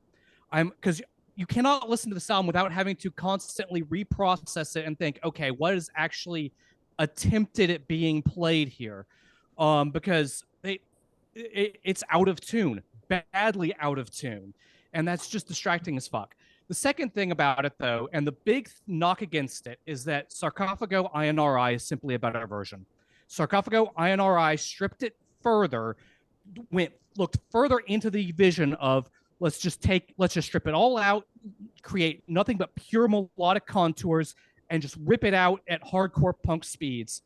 And in the end, made a stronger statement, I think. INRI is the better version of this album. I'm okay with this being an S because it is still a classic by any standard, but I always have that misgiving. INRI is the better one. Yeah, I like that song by Sarcophago, Ready to Fuck. Yeah, that's some virile last Latin American death metal. But I love the Morbid Visions. I do. It's a different experience than Beneath the Remains. I recently got back into Beneath the Remains and fell in love with it immensely. Just as you guys love that Morbid Visions, but I appreciate Morbid Visions quite a bit. It's staying in S tier. I guess we're into my picks now. I'll try to go through them pretty quickly. The reason why I chose Covenant over Blessed Are the Sick is because it honestly, I was a derpy little 12, 13-year-old, and I liked the production on it a little bit more than Blessed Are the Sick, even though I had both. Actually, one of my first albums was Abominations and Desolation. And so all four early, actually, I listened to Domination quite a bit then too, but I would say Covenant, uh, the way the first three songs flow with each other, you have Rapture, Pain Divine, then World of Shit. That's like the perfect trinity for me. This album does kind of go downhill after that. However, I still fucking love it. But I will give it an A compared to Blessed Are Sick and Altars. I do believe those two albums are slightly better, but still fucking excellent fucking album by Morbid Angel. And this is the album that made me realize like death sucks. Because I was listening to how the songs are constructed in the Morbid Angel, and over a year or so listening to all the early Tampa death metal. Morbid Angel came out on top eventually, and it's thanks to an album like Covenant that is very accessible but brings the goods. How about you, Tyler? This was also kind of one of my first introductions to death metal. I latched onto Morbid Angel immediately, and of course, the first thing I gravitated towards was Altars of Madness. This album is interesting. It is a very good album in many ways. You can start to see, I guess, for lack of a better term, what you would call the mainstream influence creep in on this album, which I guess, they were signed to a major record label for the release of this one. But yeah, the first half I think is stronger than the second half. I would agree with you on that, Jason.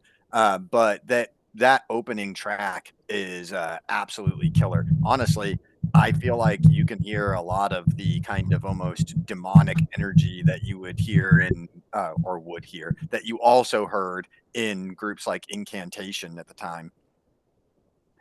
So yeah, it's incredible in that regard. There's some interesting experimentation, I suppose you can say, with tracks like God of Emptiness, but you also can kind of hear how they're starting to drift towards an almost Pantera influenced sort of notion of groove that would become more prominent on later albums. I would still probably put it in an A tier. It's still part of what I would consider the Morbid Angel canon, a lot with, including Abominations up through Blessed Are the Sick. Yeah, what I mean, this album still fucking rules in the A tier. It's very really respectable. And so many bands can't come close to what was captured on Covenant. How about you, Paul? So I would agree A tier. It's kind of an interesting musical evolution from the earlier stuff. It's in some ways less speed metal and rhythmic-y.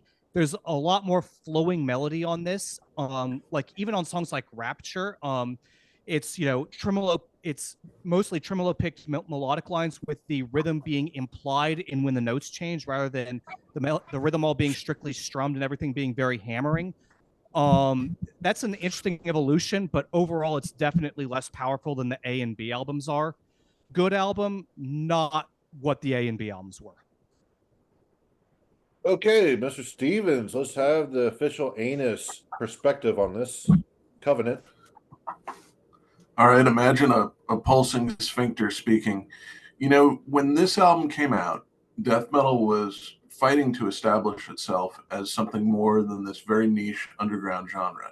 Earache Records was trying to get out there, Roadrunner was trying to get out there, and it just hadn't yet gelled with the mainstream consciousness. So what Morbid Angel did here, they brought in a little bit more harmony work, a lot more melody work, and they focused on diversifying their songs. I know that sounds like that's one of those marketing terms that makes everyone sort of squirm, and I get it, but I think that they were trying to establish a presence for death metal in the world. And I would say historically it's a very important album. It's the last of the good Morbid Angel albums in my view, but it also had a huge influence in expanding the musical repertoire of death metal bands and sort of aiming high, even if it wasn't perfect.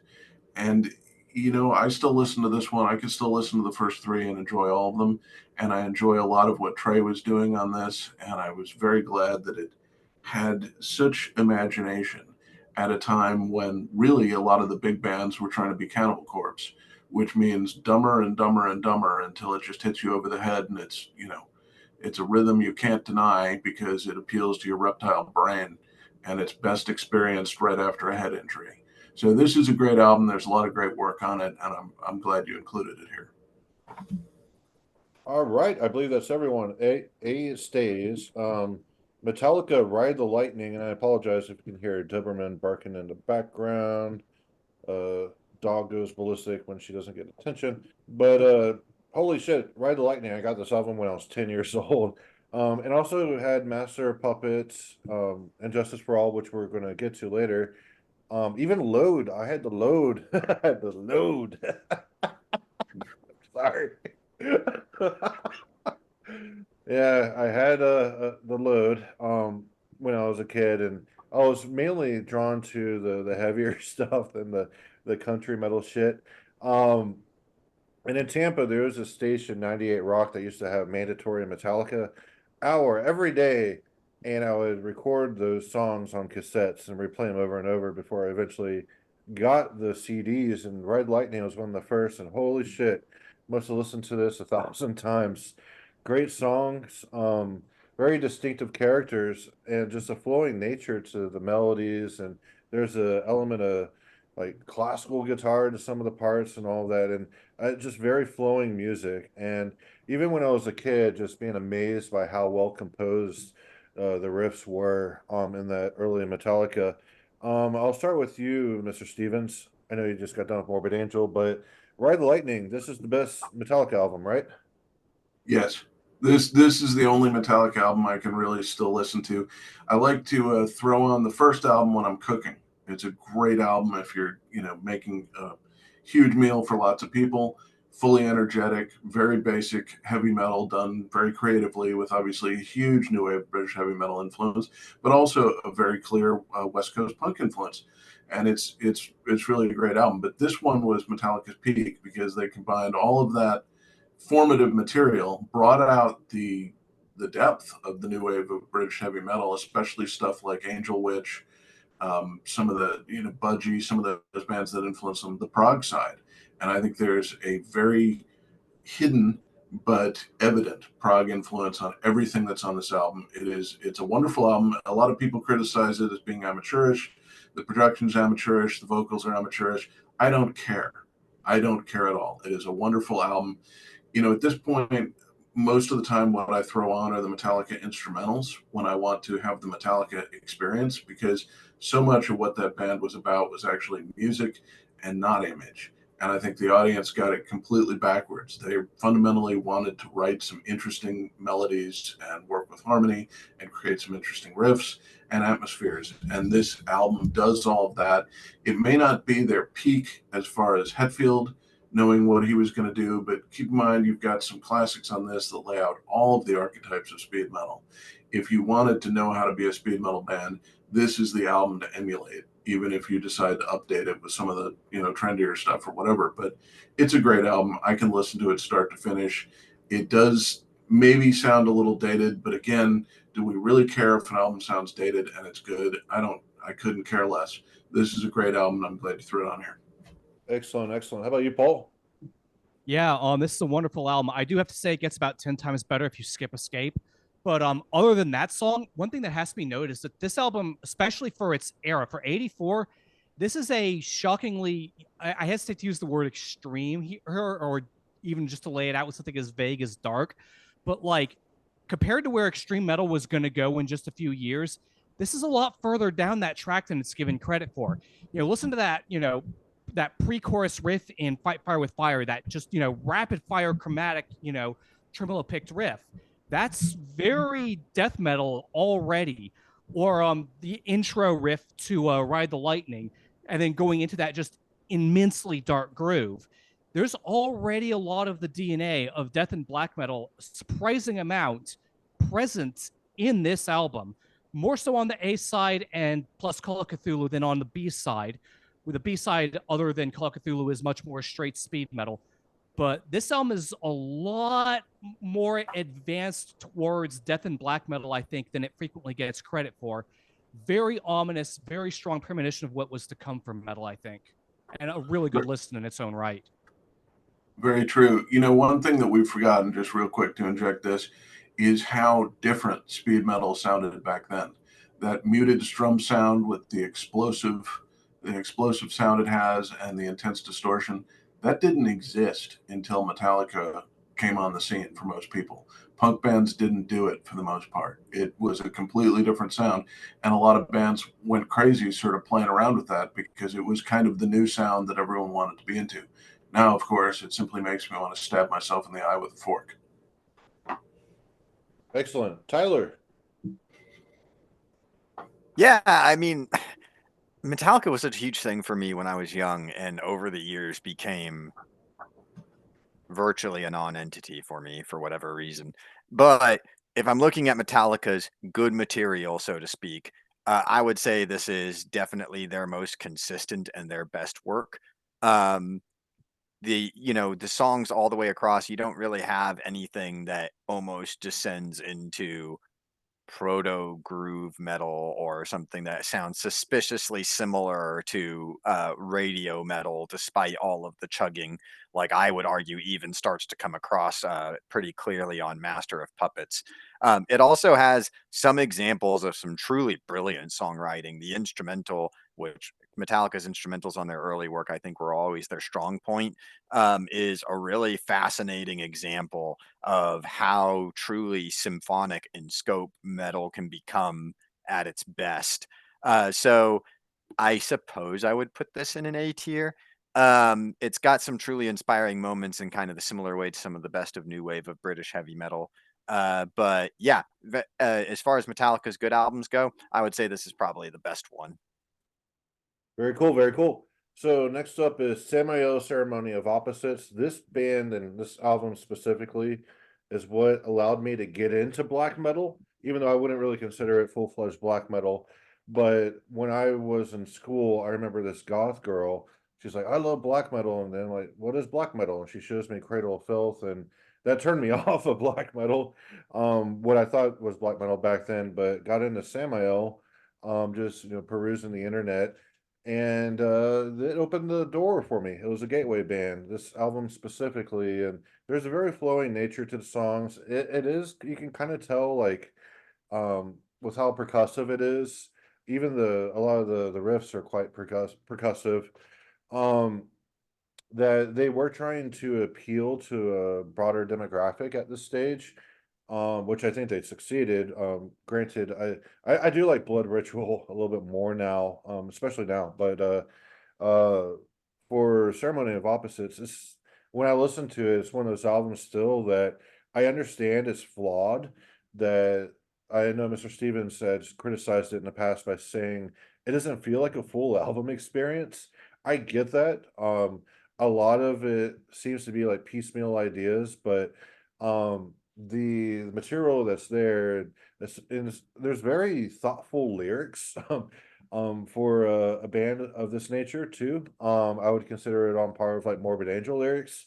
And when Morbid Angel wrote, Dave Vincent's a great lyricist, but Vorfalak from Samael, he wrote some pretty cool lyrics too, like forever standing, I'm a tree awaiting the lightning.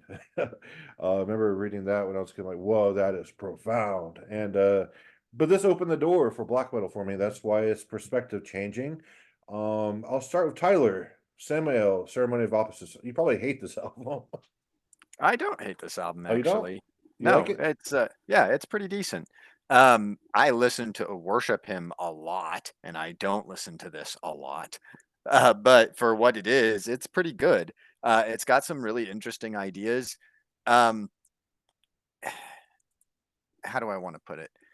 It's in some ways, and I guess you can say this about Worship Him too. In some ways, it kind of reminds me in somewhat of listening to Greek black metal with its approach. It's got kind of almost a steaming heavy metal influence on some of its riffing.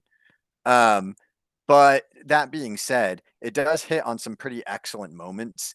And yeah, I actually think that this is a decent album that I feel like some people look at it as the first bad album by Samael, or at the very least the beginning of the decline, and maybe in part they're right.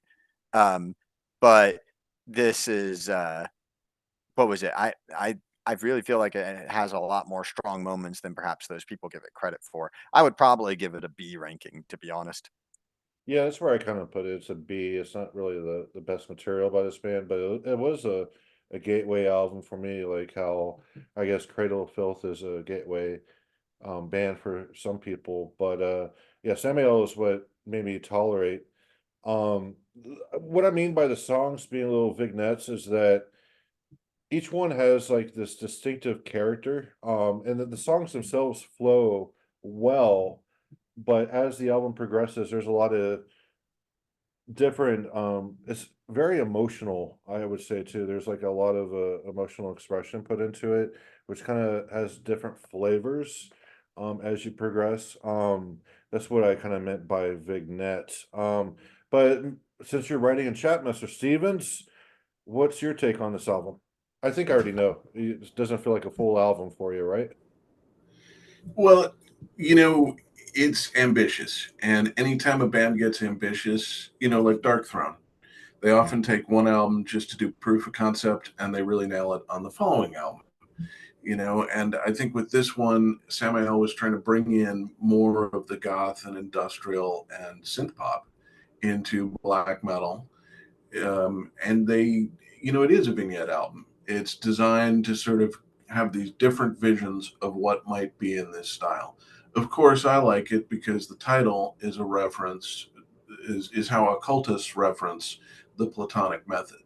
And the ceremony of opposites shows up in many forms, but it's also how we refer to his derivation of metaphysics. So of course it's kind of cool for that, but even more, I think it was really ambitious, and I think ambition should be given a little more leeway than people just puking out the same old stuff, or fake ambition, which is just a random variation on something that exists, by adding weird instruments or screaming at random times or whatever.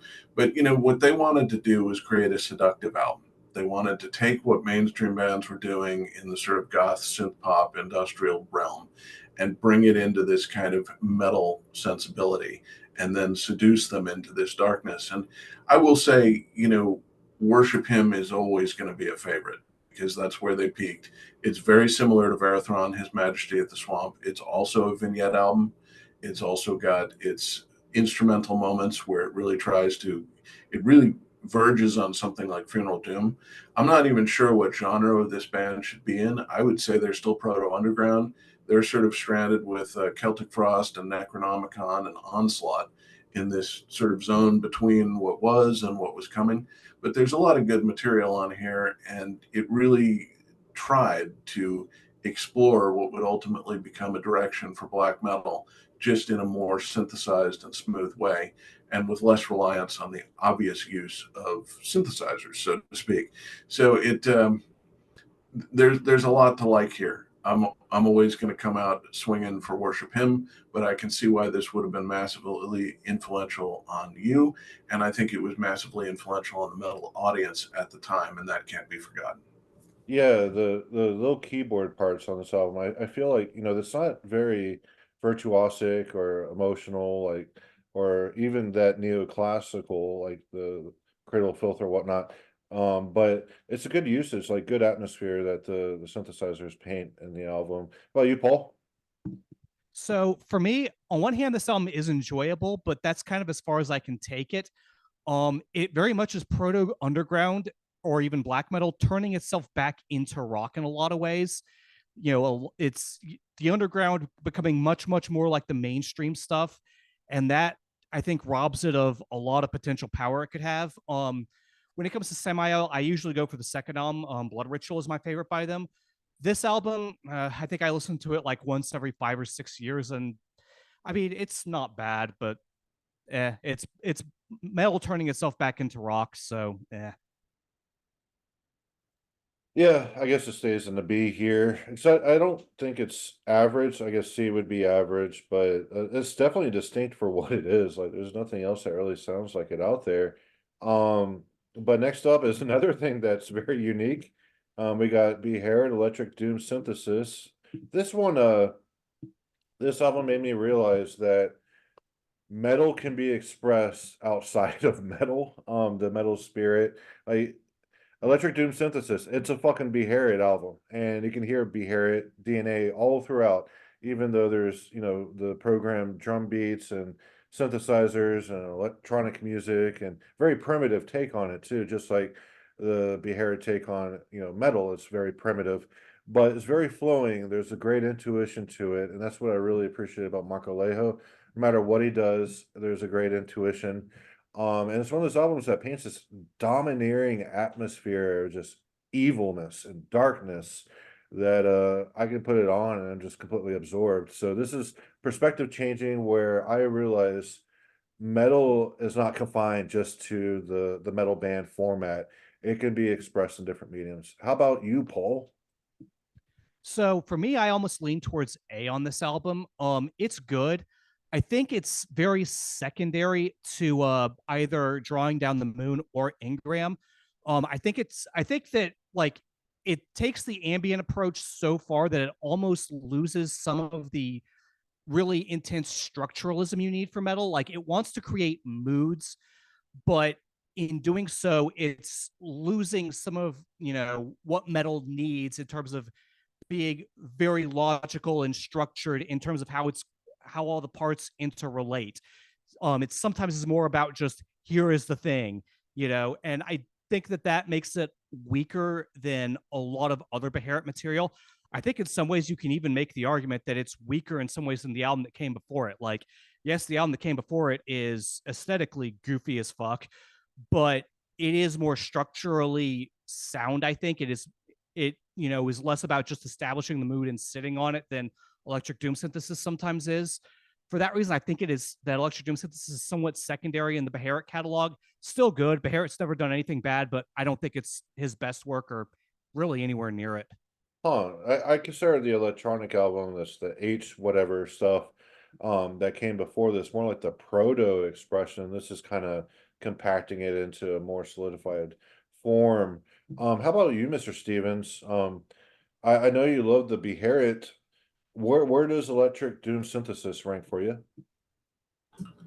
Well, this is the Beherit I listen to the most. The reason being that I think describing Marco as having intense intuition and intense naturalistic perception, I think is very correct, and I think it peaks on this album. True, it is a bit of a simplification from some of the black metal material when he peaked on that second album with that, but and of course then returned with a very interesting post Burzum vision on Engram, which I think is a very underrated album, quite excellent. But this one, we might call it evil Kraftwerk, but I think it works. I think he got a voice in here and made it work, even if he used much simpler elements. So the point that Paul makes that I think is a really good one is that musicians have a tendency to confuse the color of sound and the type of sound they're able to get out of their instruments and their production with quality. And the songwriting has to come first. And if you get too obsessed by the instrumental qualities, you will forget quality itself and you'll end up getting led away from actually songwriting. It's sort of like how most heavy metal bands focus too much on vocals, and that ends up just clobbering whatever the guitars are doing. And, God help the bassist and drummer, they're screwed anyway. And by God, I mean Zeus. But, I think this one is one of those albums you can throw on and immediately get lost in, whatever your background is, whatever genre, and it's equal parts evil and hopeful. Maybe not exactly equal, because of course nothing's equal. And that makes it a really interesting and challenging listen, despite being one that you fall into almost like breathing. This is still, like I say, when I reach for Beherit, oftentimes I throw this on just because it really is a quick descent into the world that he has created. And I can see why he was sort of agitating to get more into ambient music, because I think he felt he could create more authentically there at some point. But you know what? Engram showed him that Beherit really had a life as black metal as well, even though that album incorporates, of course, lots of elements from death metal and other influences in a way that old Beherit never really did, in my view. But this is a great album, and I'm glad you mentioned it. It really belongs in here because not only does it have its own attributes that are important, but it was hugely influential in black metal at the time when people were trying to find a way out of the quagmire it had gotten into. It needed new stimulus. It needed summoning. It needed caravans to Empire Algol. It needed this album. It needed sort of to find new directions because the old way had been too easily cloned and was clobbering itself. So great inclusion. Yeah, I mean, back then, this is kind of where a lot of black metal went astray and started getting really confused, like you said, cloning each other, and you had a lot of offshoots too, like bands trying to get industrial and whatever the fuck Satyricon tried to do. But this was like a genuine expression, something very authentic. And just like you said, the intuition, that's what I'm really drawn to with Beherit in general. It's the intuition of all how everything comes together and creates this great atmosphere. How about you, Tyler? Yeah, what was it? This album, I think, is really important in regards to what you just said, where you really have a full-on black metal experience without any of the traditionally black metal mediums, guitars, distortion, harsh vocals, drums, so on and so forth. But what it really does is not only show that for black metal, but for Beherit as a whole.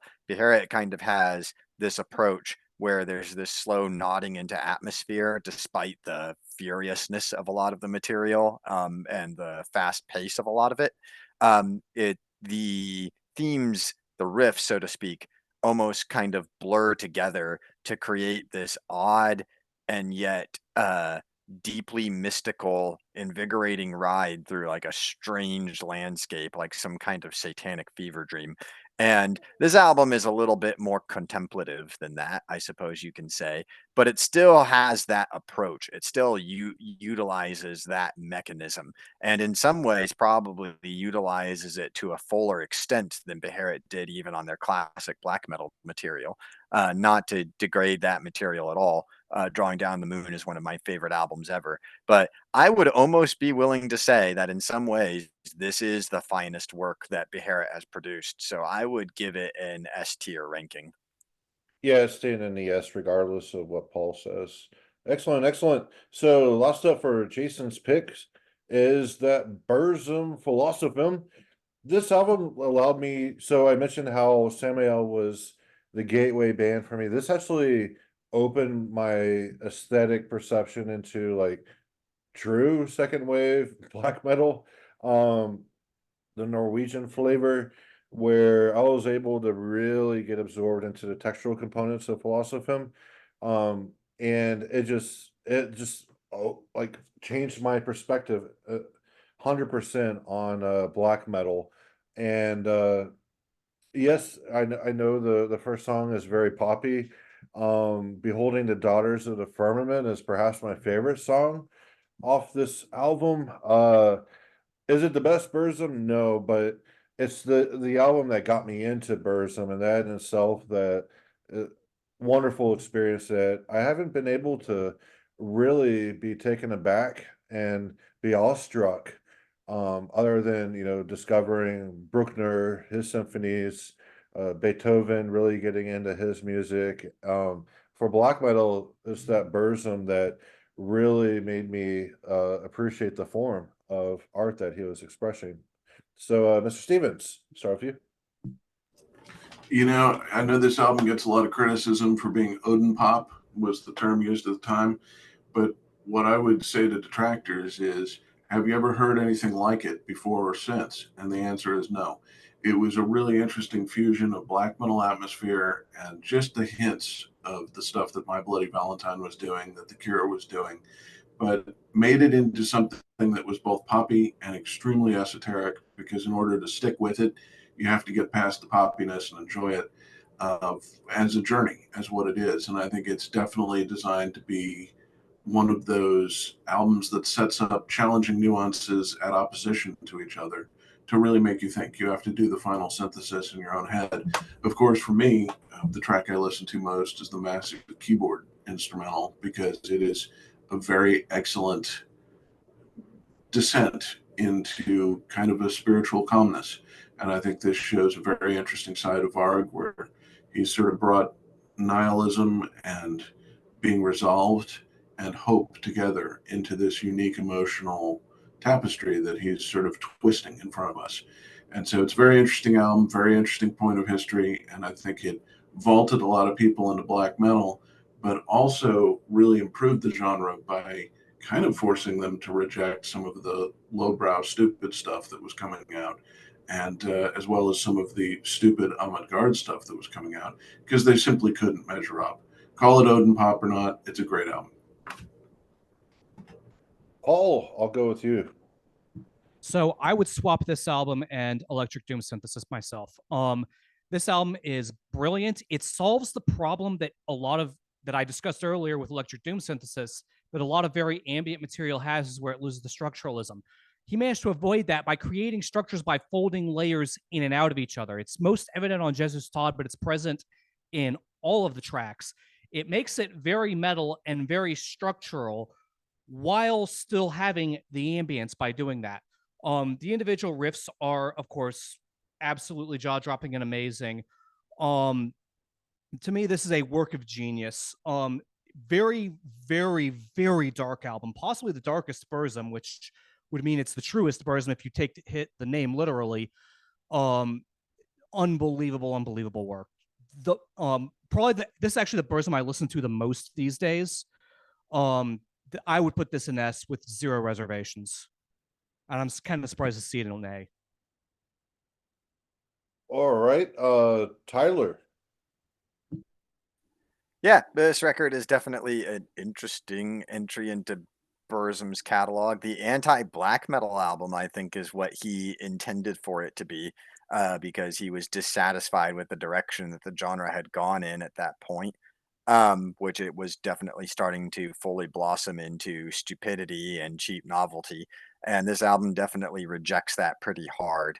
But yeah, I would say that in some ways it's less ambitious or less of a sort of complete statement than Hvis Lyset Taras is.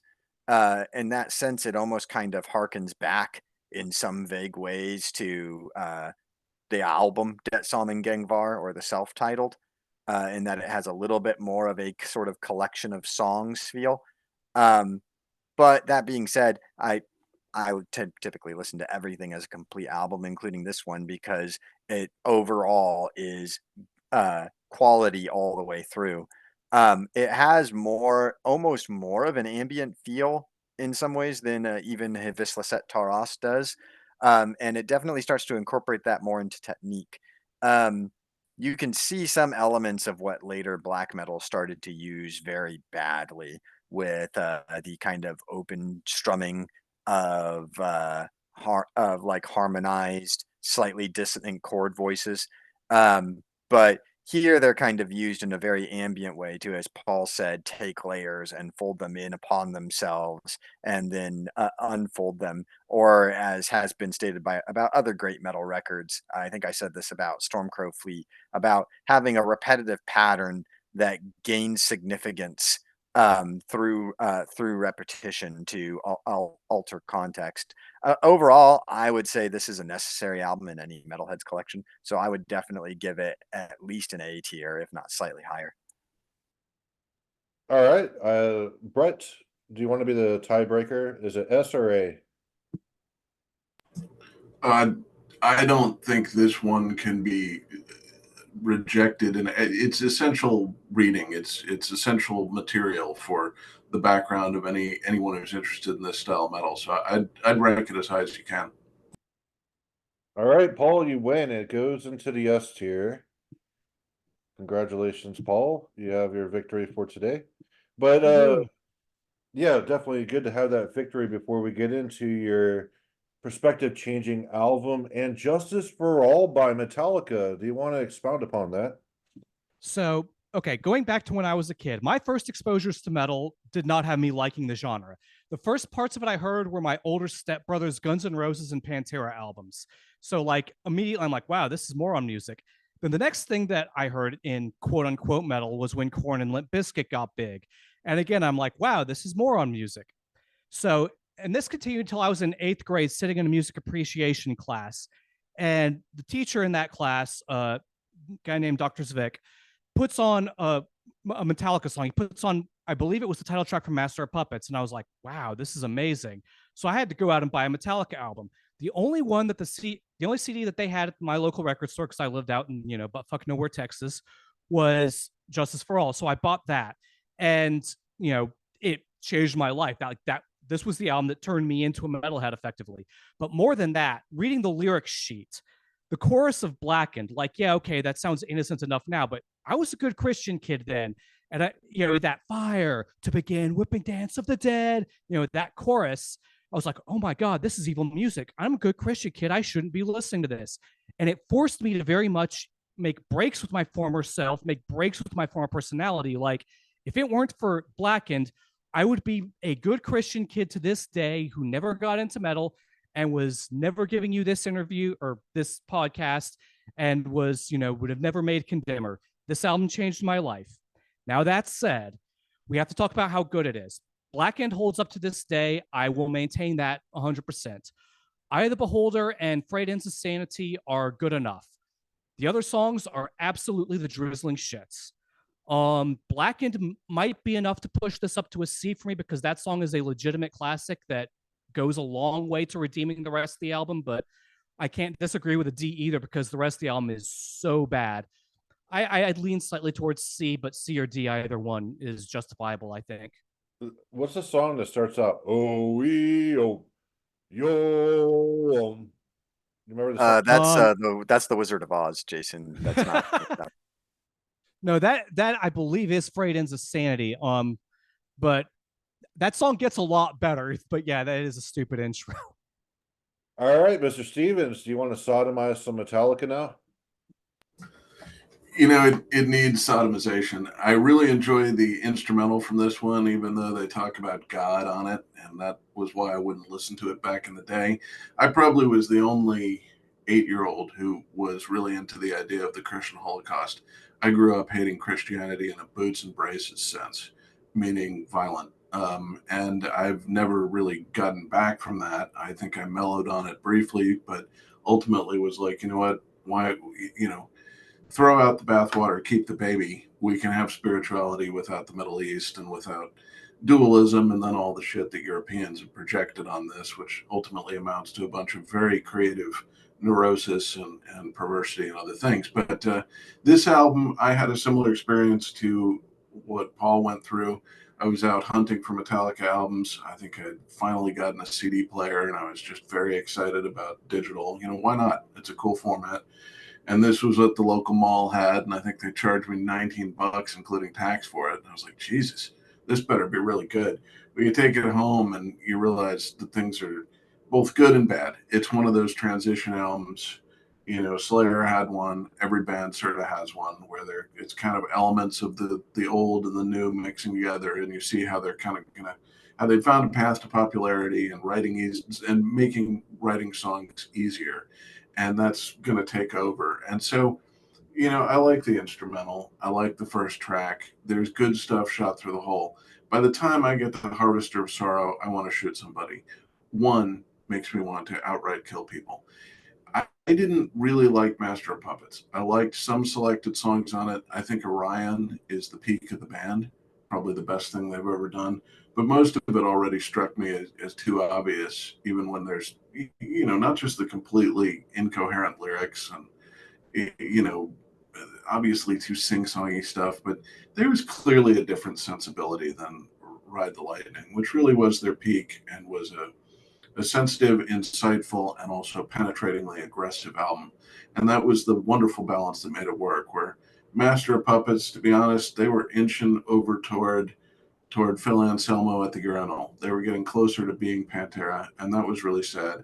And then with Injustice for All, there's so many interesting things went into this, but ultimately, sort of the great dumb groupthink won out in the end. And so, I don't like this album. There's parts of it I can enjoy, but I don't like it. And part of that is just personal. It relates to the great disappointment of bringing this home and being like, oh my God, no, it's just, this is painful. Why? But I think that historically speaking, we cannot deny how influential this album was.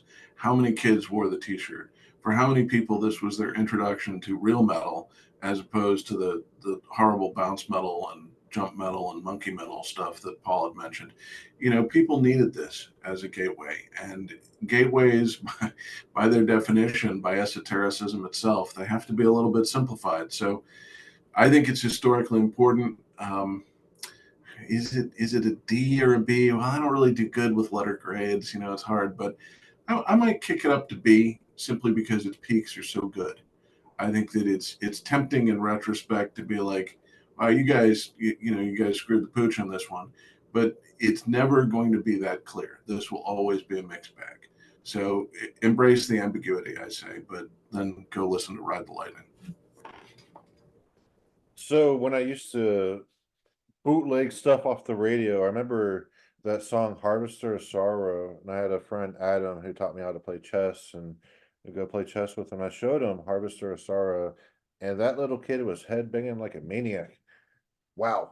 Tyler, what do you think about Injustice for All? Do you think it belongs in C where it currently is? Roughly, yeah. Man, there are some cool riffs on this one, but overall, its approach to riffing is definitely a harbinger of what was to come for metal. And when I think of bad speed metal and how boring it is, this record is honestly one of the worst examples, in my opinion. Like I said, there is cool riffing on here. There are parts where I'm like, wow, that's a legitimately good metal riff. But I've said this before. When I hear Pantera, for instance, I honestly feel like Cowboys from Hell sounds pretty similar to this album, much less well written, much less ambitious. And going on even further with what they did next, Metallica, that is, the Black Album. Uh, yeah, that's a pretty good description, Brett. Anyway, with the Black Album, Vulgar Display of Power and the Black Album to me are so shockingly similar at times. If you listen to the riff from the song Don't Tread on Me on the Black Album and then compare it to the main riff from Walk, they are nearly identical. Um, so I feel like Metallica has a lot to answer for, to be honest, for some of the bad directions metal went to, even if they went off on their own different direction with the kind of alternative metal country fusion they did after a while. Um, but yeah, I would still probably give it a C. The instrumental is pretty good. There are some cool riffs on it. It's not an outright bad mainstream piece of crap like what they went on to after this. It is But one was like them selling out because they did that music video, and one is Cliff Bur- disgusting. yeah, Cliff Burton was always against them selling out, quote unquote.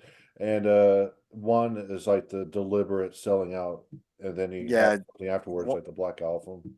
one is lousy, and every single dad that you know who hears you listening to Carnage and then says, "Hey, I like some metal. You like that song?" They always bring up One by Metallica, and then you have to roll your eyes because that song's awful and self-pitying and boring. But yeah, I still think I'll settle with a C on it. I'd almost be tempted to put it into a D, but yeah. We'll just leave it in C because it's too far removed from B to B and D. Let's see, Paul. Why do you like the Emperor EP more than Wrath of the Tyrant?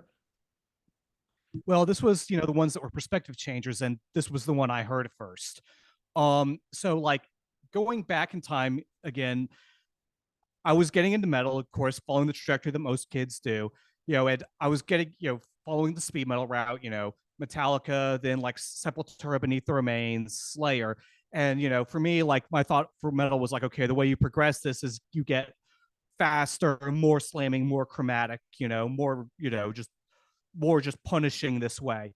And then I heard the Emperor self-titled, and here's this just big, dark, stormy album that does that without just going further into the, we're going to make this faster and more punishing. It just blew my mind and really opened me up to new directions that the genre could take.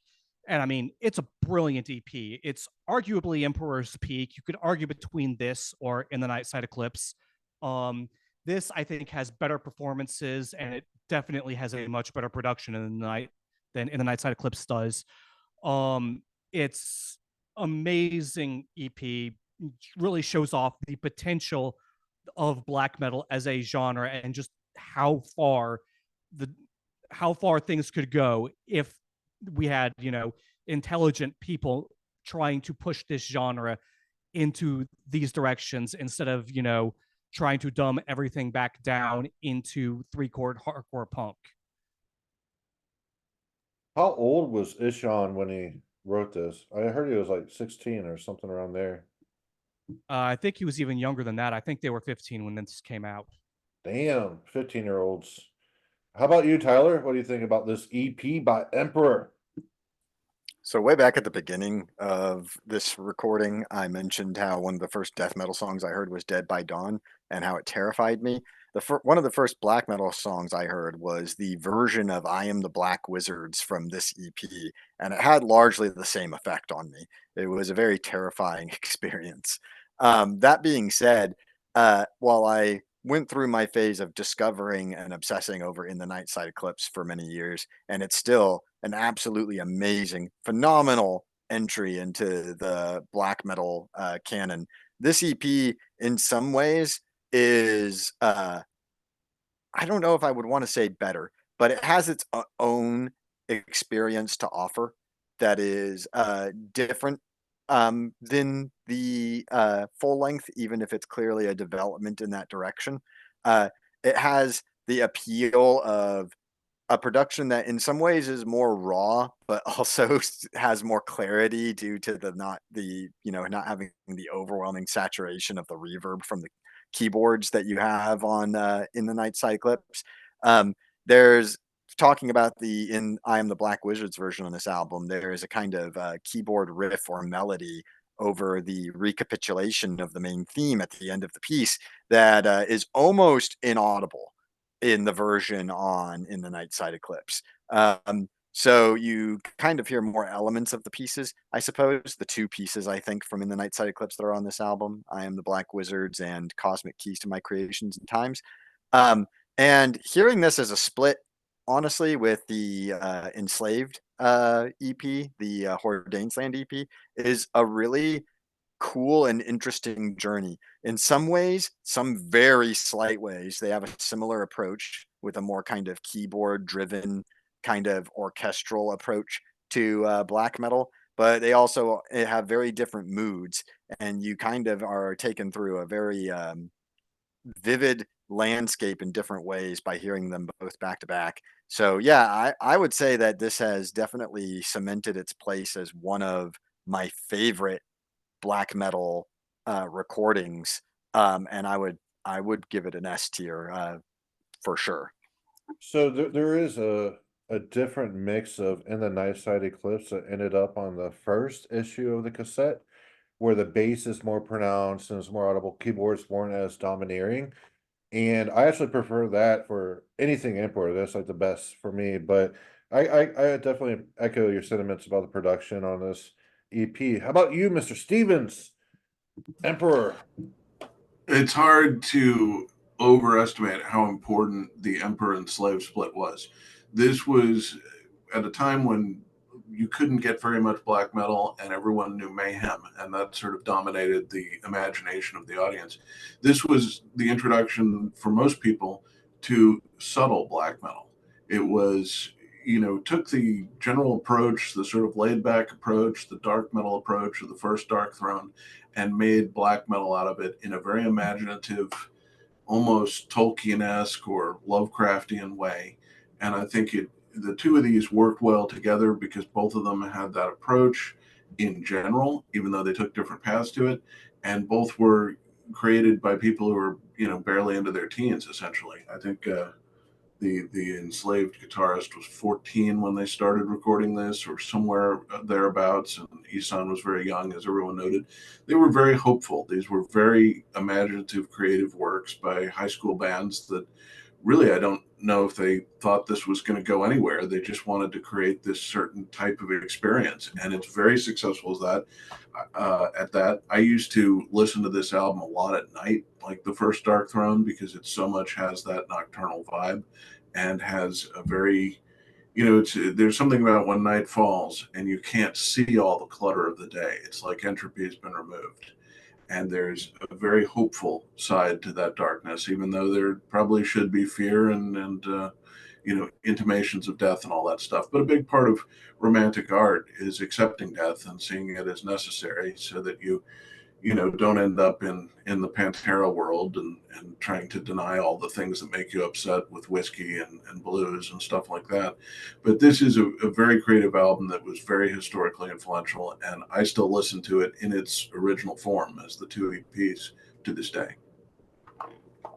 It's interesting about nighttime, different, vibes and, energies and all that going on. And yeah, so next up is the Ildjarn forest poetry. So I'm putting this in S tier just because it's completely different than everything else. It's like the how black metal is a negation on death metal. Ildjarn is like the ultimate negation. So Paul, how did this change your perspective, that Ildjarn? So this was the first thing I had ever heard that sounded anything like Ildjarn. That's almost, my definition, because there's nothing that sounds like Ildjarn. But the idea that you could take this almost anti-aesthetic and just strip everything down so much that the listener is forced to focus in hard on the idea that is being presented. That was very new to me. The idea of, hey, let's strip out everything extraneous. Let's take that to an absolute extreme so that the listener is just forced to focus on this absolute one thing I'm presenting and they cannot escape it. I don't actually know that I would put this in S. It's good. It's very good. It is not a Burzum. It is not an Emperor. It is not a Morbid Angel A or B. It is not a Deicide. And to me, that is what S represents. Ildjarn's not quite there. Very good. Doesn't quite make the S cut for me. Still something everyone should have and should hear. All right, so yeah, perspective changing as in having to dig through the shit horrible production and lack of melodic development to really focus in on the metadata. So this album is more like the metadata for you, right, Paul? I think it's inaccurate to say that there's no melodic development here. Like, it's simplified at times, but even then, there's songs like Deepening in Gray or Chill of the Night. And yes, I know I'm probably the only person on earth who can name Ildjarn songs. That probably qualifies me for getting hospitalized somewhere. But there is legitimate melodic development here. There's more going on than it gets credit for a lot of times, I feel. It's more, though, that like the stroboscopic effect of the way it was produced. You can't groove to it at all. There's no nice production to take your mind off of anything other than exactly what is being produced by the guitar riffs.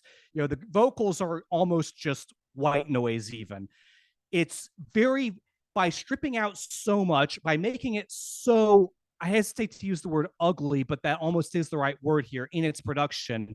You're forced to confront the guitar riffs just in a very primal way. You cannot escape what the guitars are playing. You have to just give your mind to that. And the way he did that by just stripping everything out, it's a unique idea I had never encountered before. Now, he's not the first to do it. I won't say that that's original. There was some hardcore punk that did this, like Amoebics, which I mentioned in the chat before. I also mentioned Sarcophago INRI, which does the same thing. However, I hadn't heard either of those before I had heard Ildjarn. Ildjarn Forest Poetry is what introduced me to that idea. I see. So yeah, what I meant about melodies, there's slight little melodies in it, but it's not like what you would consider like black metal melodies, like the Emperor, if I am the Black Wizards, or anything like that. It's very stripped down and very raw. Mr. Stevens, I know you like that Ildjarn and that Nidhogg. This is something that I've always enjoyed listening to, in part because it is the fulfillment of hardcore. If you listen to this back and back with the Discharge album, you're going to be like, well, this is just an evolution of the concept. And what this band emphasizes is relative motion, and in developing a texture into a storyline, even through very simple riffing. And like DRI, each song is very unique, and it's expressing with its structure, with every element of its production, it's expressing a whatever the theme of the song is, and with every element of its creation, I should say. Production doesn't matter. Production's been backgrounded. Drums have pretty much been backgrounded. Vocals have been backgrounded. The whole point is the guitar talking to you and the patterns that are shaped through that. It's almost designed to be like a trance album. It's something that you would put on the car stereo as you drive deep through the forest or wander through the woods or whatever you do. Maybe you have an iPod or something like that. And it's really designed to suspend reality and convey very simple ideas with depth. And it does a great job of that. Unlike that Metallica album, which is an AIDS turd with moments of tasty corn, this is a blaze of noise which connects its parts consistently and riffs on its own themes across songs in order to really make an immersive world. And it's a wonderful album. I think it takes a little bit of patience to get into. Every person I've played it to, the first time they've heard it, they've been like, what is that god awful noise? Which I think is a wonderful reaction to any metal album. And this is a triumph of a metal album. Very cool. Tyler, Ildjarn, Forest Poetry. Ildjarn is freaking amazing. S tier album for sure. I mentioned with Sepultura about how there's very little fat in the album, that it's almost just a pure stream of melody. Ildjarn has a very similar effect, I think. Slightly different approach, but it has a very similar effect. You have that kind of small virus effect where you have very limited movements that slowly evolve over the course of the album. And this is one of those albums that just absolutely has to be listened to in its entirety. And it's kind of in a way that harkens to its title, almost an ecosystem of an album.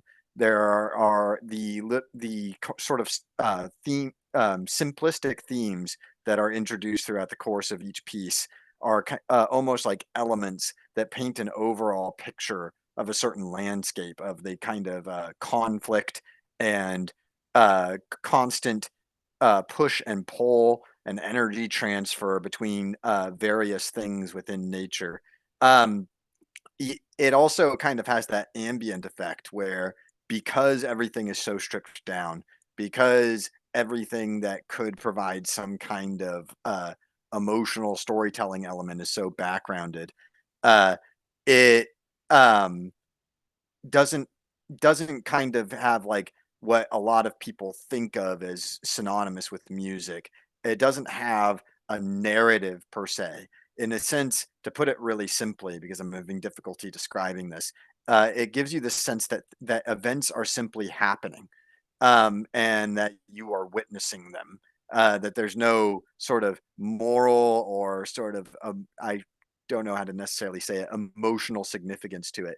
And so in a way, it's kind of nihilistic. You are kind of observing reality for what it is through listening to this album, observing the forest for what it is, and experiencing it and simply acting within it. A true piece of art. And because it is so stripped down, also it kind of, while it can be listened to ritualistically, is one of the black metal albums that's fairly portable, I suppose you could say. It's something that I listen to pretty regularly. But yeah, ultimate conclusion, S tier album, one of the best the genre has to offer. I was going to add here that for people who are confused by the production, I once was at a cabin in the woods that actually had a pretty good stereo, and we were hanging around outside. We opened all the windows, so there were only screens. We turned the stereo up as far as we dared and blasted this album. But then we were about 20 or 30 feet away, and I'll tell you that hearing it that way, it melds with the background. I think Tyler's completely right. This album is about depersonalization of the human being focus away from individualism and acceptance of the organic unity between the individual and the world. And it's very, reminds me a lot of ritual Buddhist music in that way, just a lot louder. And I think that's part of its wisdom, and one of the reasons why we're able to listen to it on a regular basis and just lose ourselves.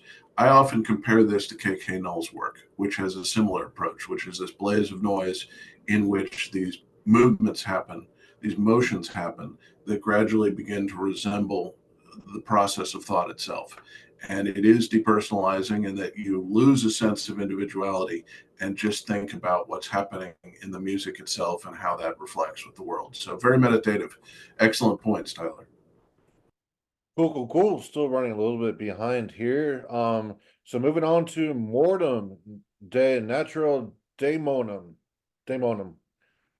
Which does that translate to the nature daemon, Paul? The nature of demons. The nature of demons. Yeah, this album was something I had difficulty getting into, not really into Mortem. But I do like some of the riffs in isolation, but as a whole, it's a very blurry experience. Does that make sense? Maybe, I don't know. So full disclosure, everyone who knows me will tell you this, will knows that Mortem is like one of my all-time favorites, and this album is, for me, mind-blowing. Like, I would put this in A, and it's one of those albums where I can say it's an A objectively, but if you try to take my copy of it, you're going to get shot. This album, so the way it changed my perspective was like, and this is kind of part one of a two-parter with my final album, is I had seen death metal and black metal as very different things. You know, death metal as being this very physical, aggressive, rah, rah, rah genre, and black metal as being the spiritually dark genre. And then in comes Mortem de Natura Daemonum. And this album has the black metal darkness to it. You know, songs like Black Demons or Illusion of Blood, they're very kind of ambient in a way. Like, it's basically Slayer Haunting the Chapel played at black metal rhythms.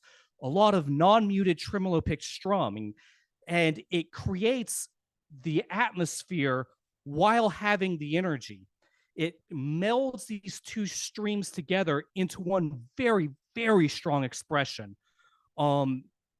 This album really makes good on the promise that Slayer had on the first album and the first EP. It's the perfection of that idea, and we take it further. You know, we make it more evil by filtering out the last of the bounce, by, you know, giving it the unmuted tremolo picked strum. The riffing is just brilliant all over the place. Some of the most twisted and cool ideas I've ever heard. Like in the title track, that there's that one chord progression, well, arpeggiated chord progression in the bridge that I still can't figure out quite how they're playing, even after having seen them play it live twice. Like that,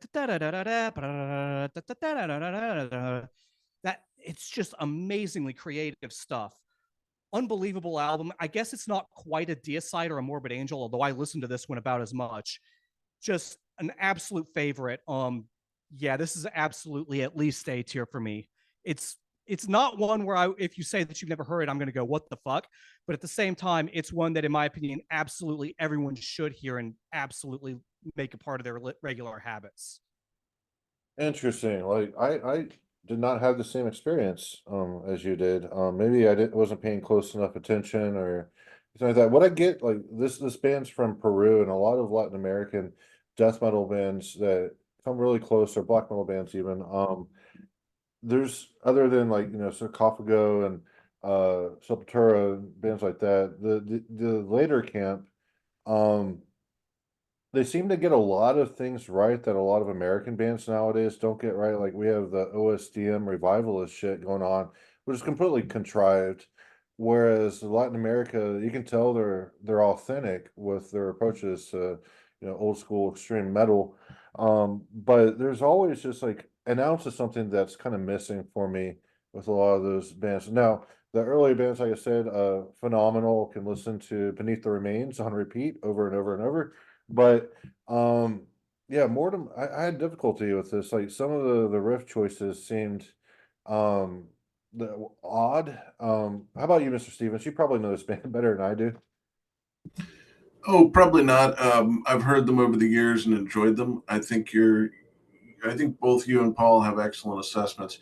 They have touched on a vocabulary that makes sense for sort of enhancing not just Slayer, but I think they're building on what Sepultura did, but it doesn't quite hold together. There's just enough discontinuity between some of the ideas and the riffs that songs are very much murky, and I don't think deliberately. They fixed this on later albums and made them sort of hold together a little better, but it didn't ever quite reach the level of complete internal balance that, for example, a Deicide album would have. However, I think Paul's completely right. There's a lot of really interesting ideas on here. They're clearly striving for something. This may be a band that really needs to go back to their early material and edit it, essentially, tighten it up a bit. That's actually what this album was. This album was basically a whole bunch of leftovers from their demo era that they reworked into the final versions that appear here. Well, they may need to do it again. I think there's a lot of good stuff here. I think a really good album. Every part exists for a reason and complements all the other parts, even if in contrast. I think they're very close, but I think that the reason you get that oil on water effect in listening is that some of these parts don't quite jive with each other. It's the kind of thing that often only happens to bands after they cut demos in a final form, listen to them for a bunch of years, and slowly work on them. This is why Morbid Angel was so powerful. And Abominations came out of the gate, yes, very strong, but they'd also been working on that material for a while. And by the time they got to their second album, a lot of that material they had very clearly studied for a long time and had worked over a lot. Slayer, we know, used to cut extensive demos and drive around listening to them while, drinking or doing drugs or whatever they were doing at the time. And I think this just needed a little more work on it, but I think there are a lot of great ideas in here. And I think you're right in that they have tried to create something post Slayer that creates more of a black metal atmosphere without having to slow down and kind of get your South of Heaven vibe. So it's very interesting album. Tyler, what's your thoughts on this Mortem from Peru? When I was a younger metalhead, I was a huge Mortem fan because, in essence, they provide that raw, evil, blistering death metal feel that I just couldn't get enough of at that age. Over time, I started to feel that there was an alarming level of consistency between their efforts. I think that the album I always gravitated to the most was Decomposed by Possession, although even that album has similar problems to what a lot of their discography has, which is while it has very cool ideas, very awesome riffs at times, they don't seem to be able to make them gel into as cohesive as a whole as the finest examples of even their particular style. And that's disappointing in some ways. The aesthetics are on point. The approach to riffing is on point. You want them to be something legendary on the level of Sepultura's Morbid Visions or Sarcophago's INRI. But for some reason, the way that they can't quite pull a song together makes you feel like they get close, but they back away before they reach the peak. So while I would not shy away from recommending this band to somebody who was really jonesing for this particular style of death metal, it's not something that I return to really. So a B tier, I think, is probably the accurate ranking for this. Man, you guys are hard on this one. I don't know. To me, it sounds almost more like y'all are describing Devil Speaks in Tongues in this particular album, because like Devil Speaks in Tongues, I agree. That album has a lot of cool riffs, and I don't think it has a single actual song. But this one to me holds together and hits. This for me was the Mortem. This one and Demon Tales to a lesser extent, but especially this one, are the ones where they got it all together and it hits perfectly and nails the spot. All right, yeah, we'll just keep that in the B tier. Seems to be the general sentiments of the dissenters. So next up and last up today, thank you for staying with us, is that Imprecation, Theurgia's Goetia Summa, from Houston, Texas. This is a compilation of the demos, and This is the Imprecation release, at least for me. Fucking love it to death, and great fucking riffs, dark fucking evil death metal, the way death metal should be. Paul, how did this change your perspective? So I've had I have to talk about this album in two encounters because I heard it before it changed my life, really. Because yes, I had heard it for, back in like when I was, first getting into some of the underground metal stuff back in like 2002, 2003 ish. Cool album. But then then I heard, saw Imprecation live in 2009. And that show changed my fucking life because prior to that show, my own music making was all black metal. Brett has heard some of that early stuff that I was writing. And then that show, I was like, oh, holy shit, here it is. Here's that darkness that I've been aiming for all of these years. But then the physical aspect of death metal, that I described with Mortem, was the second phase of it, just completely invigorates it. Everything comes together and makes the whole thing larger than life. This brings that spiritual aspect into the present, into the flesh right now, combines everything together and is overwhelming. And then like the first few Condemner songs I wrote, not as much the first song I wrote, which was Burning the Decadent, but the second and third songs I wrote, like Frenzy, Destruction of the Carnal and Reverence Towards the Pernicious Tyrant, were basically modeled after God, what's that song? As Blasphemy Reigns and Vomit Floods of Christian Remains from this album, respectively. This was hugely influential on Condemner, which I think is, obvious to anyone who has listened to both. It's not, my drummer is going to kill me for not putting this in S tier.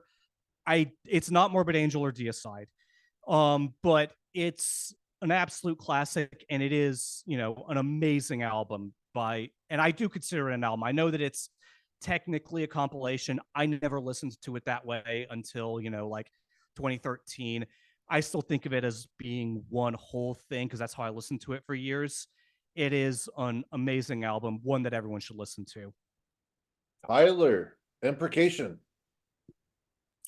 Yeah, Imprecation is really like a really mighty kind of underground, perhaps unduly noticed death metal band. But their influence has been pervasive regardless. I mean, they have a lot of respect within the underground scene, within the kind of bestial death and black metal nook of the genre. This record is really an awesome kind of doom-laden approach to the kind of riffing you would hear in Morbid Angel or perhaps with some elements of something like an Incantation.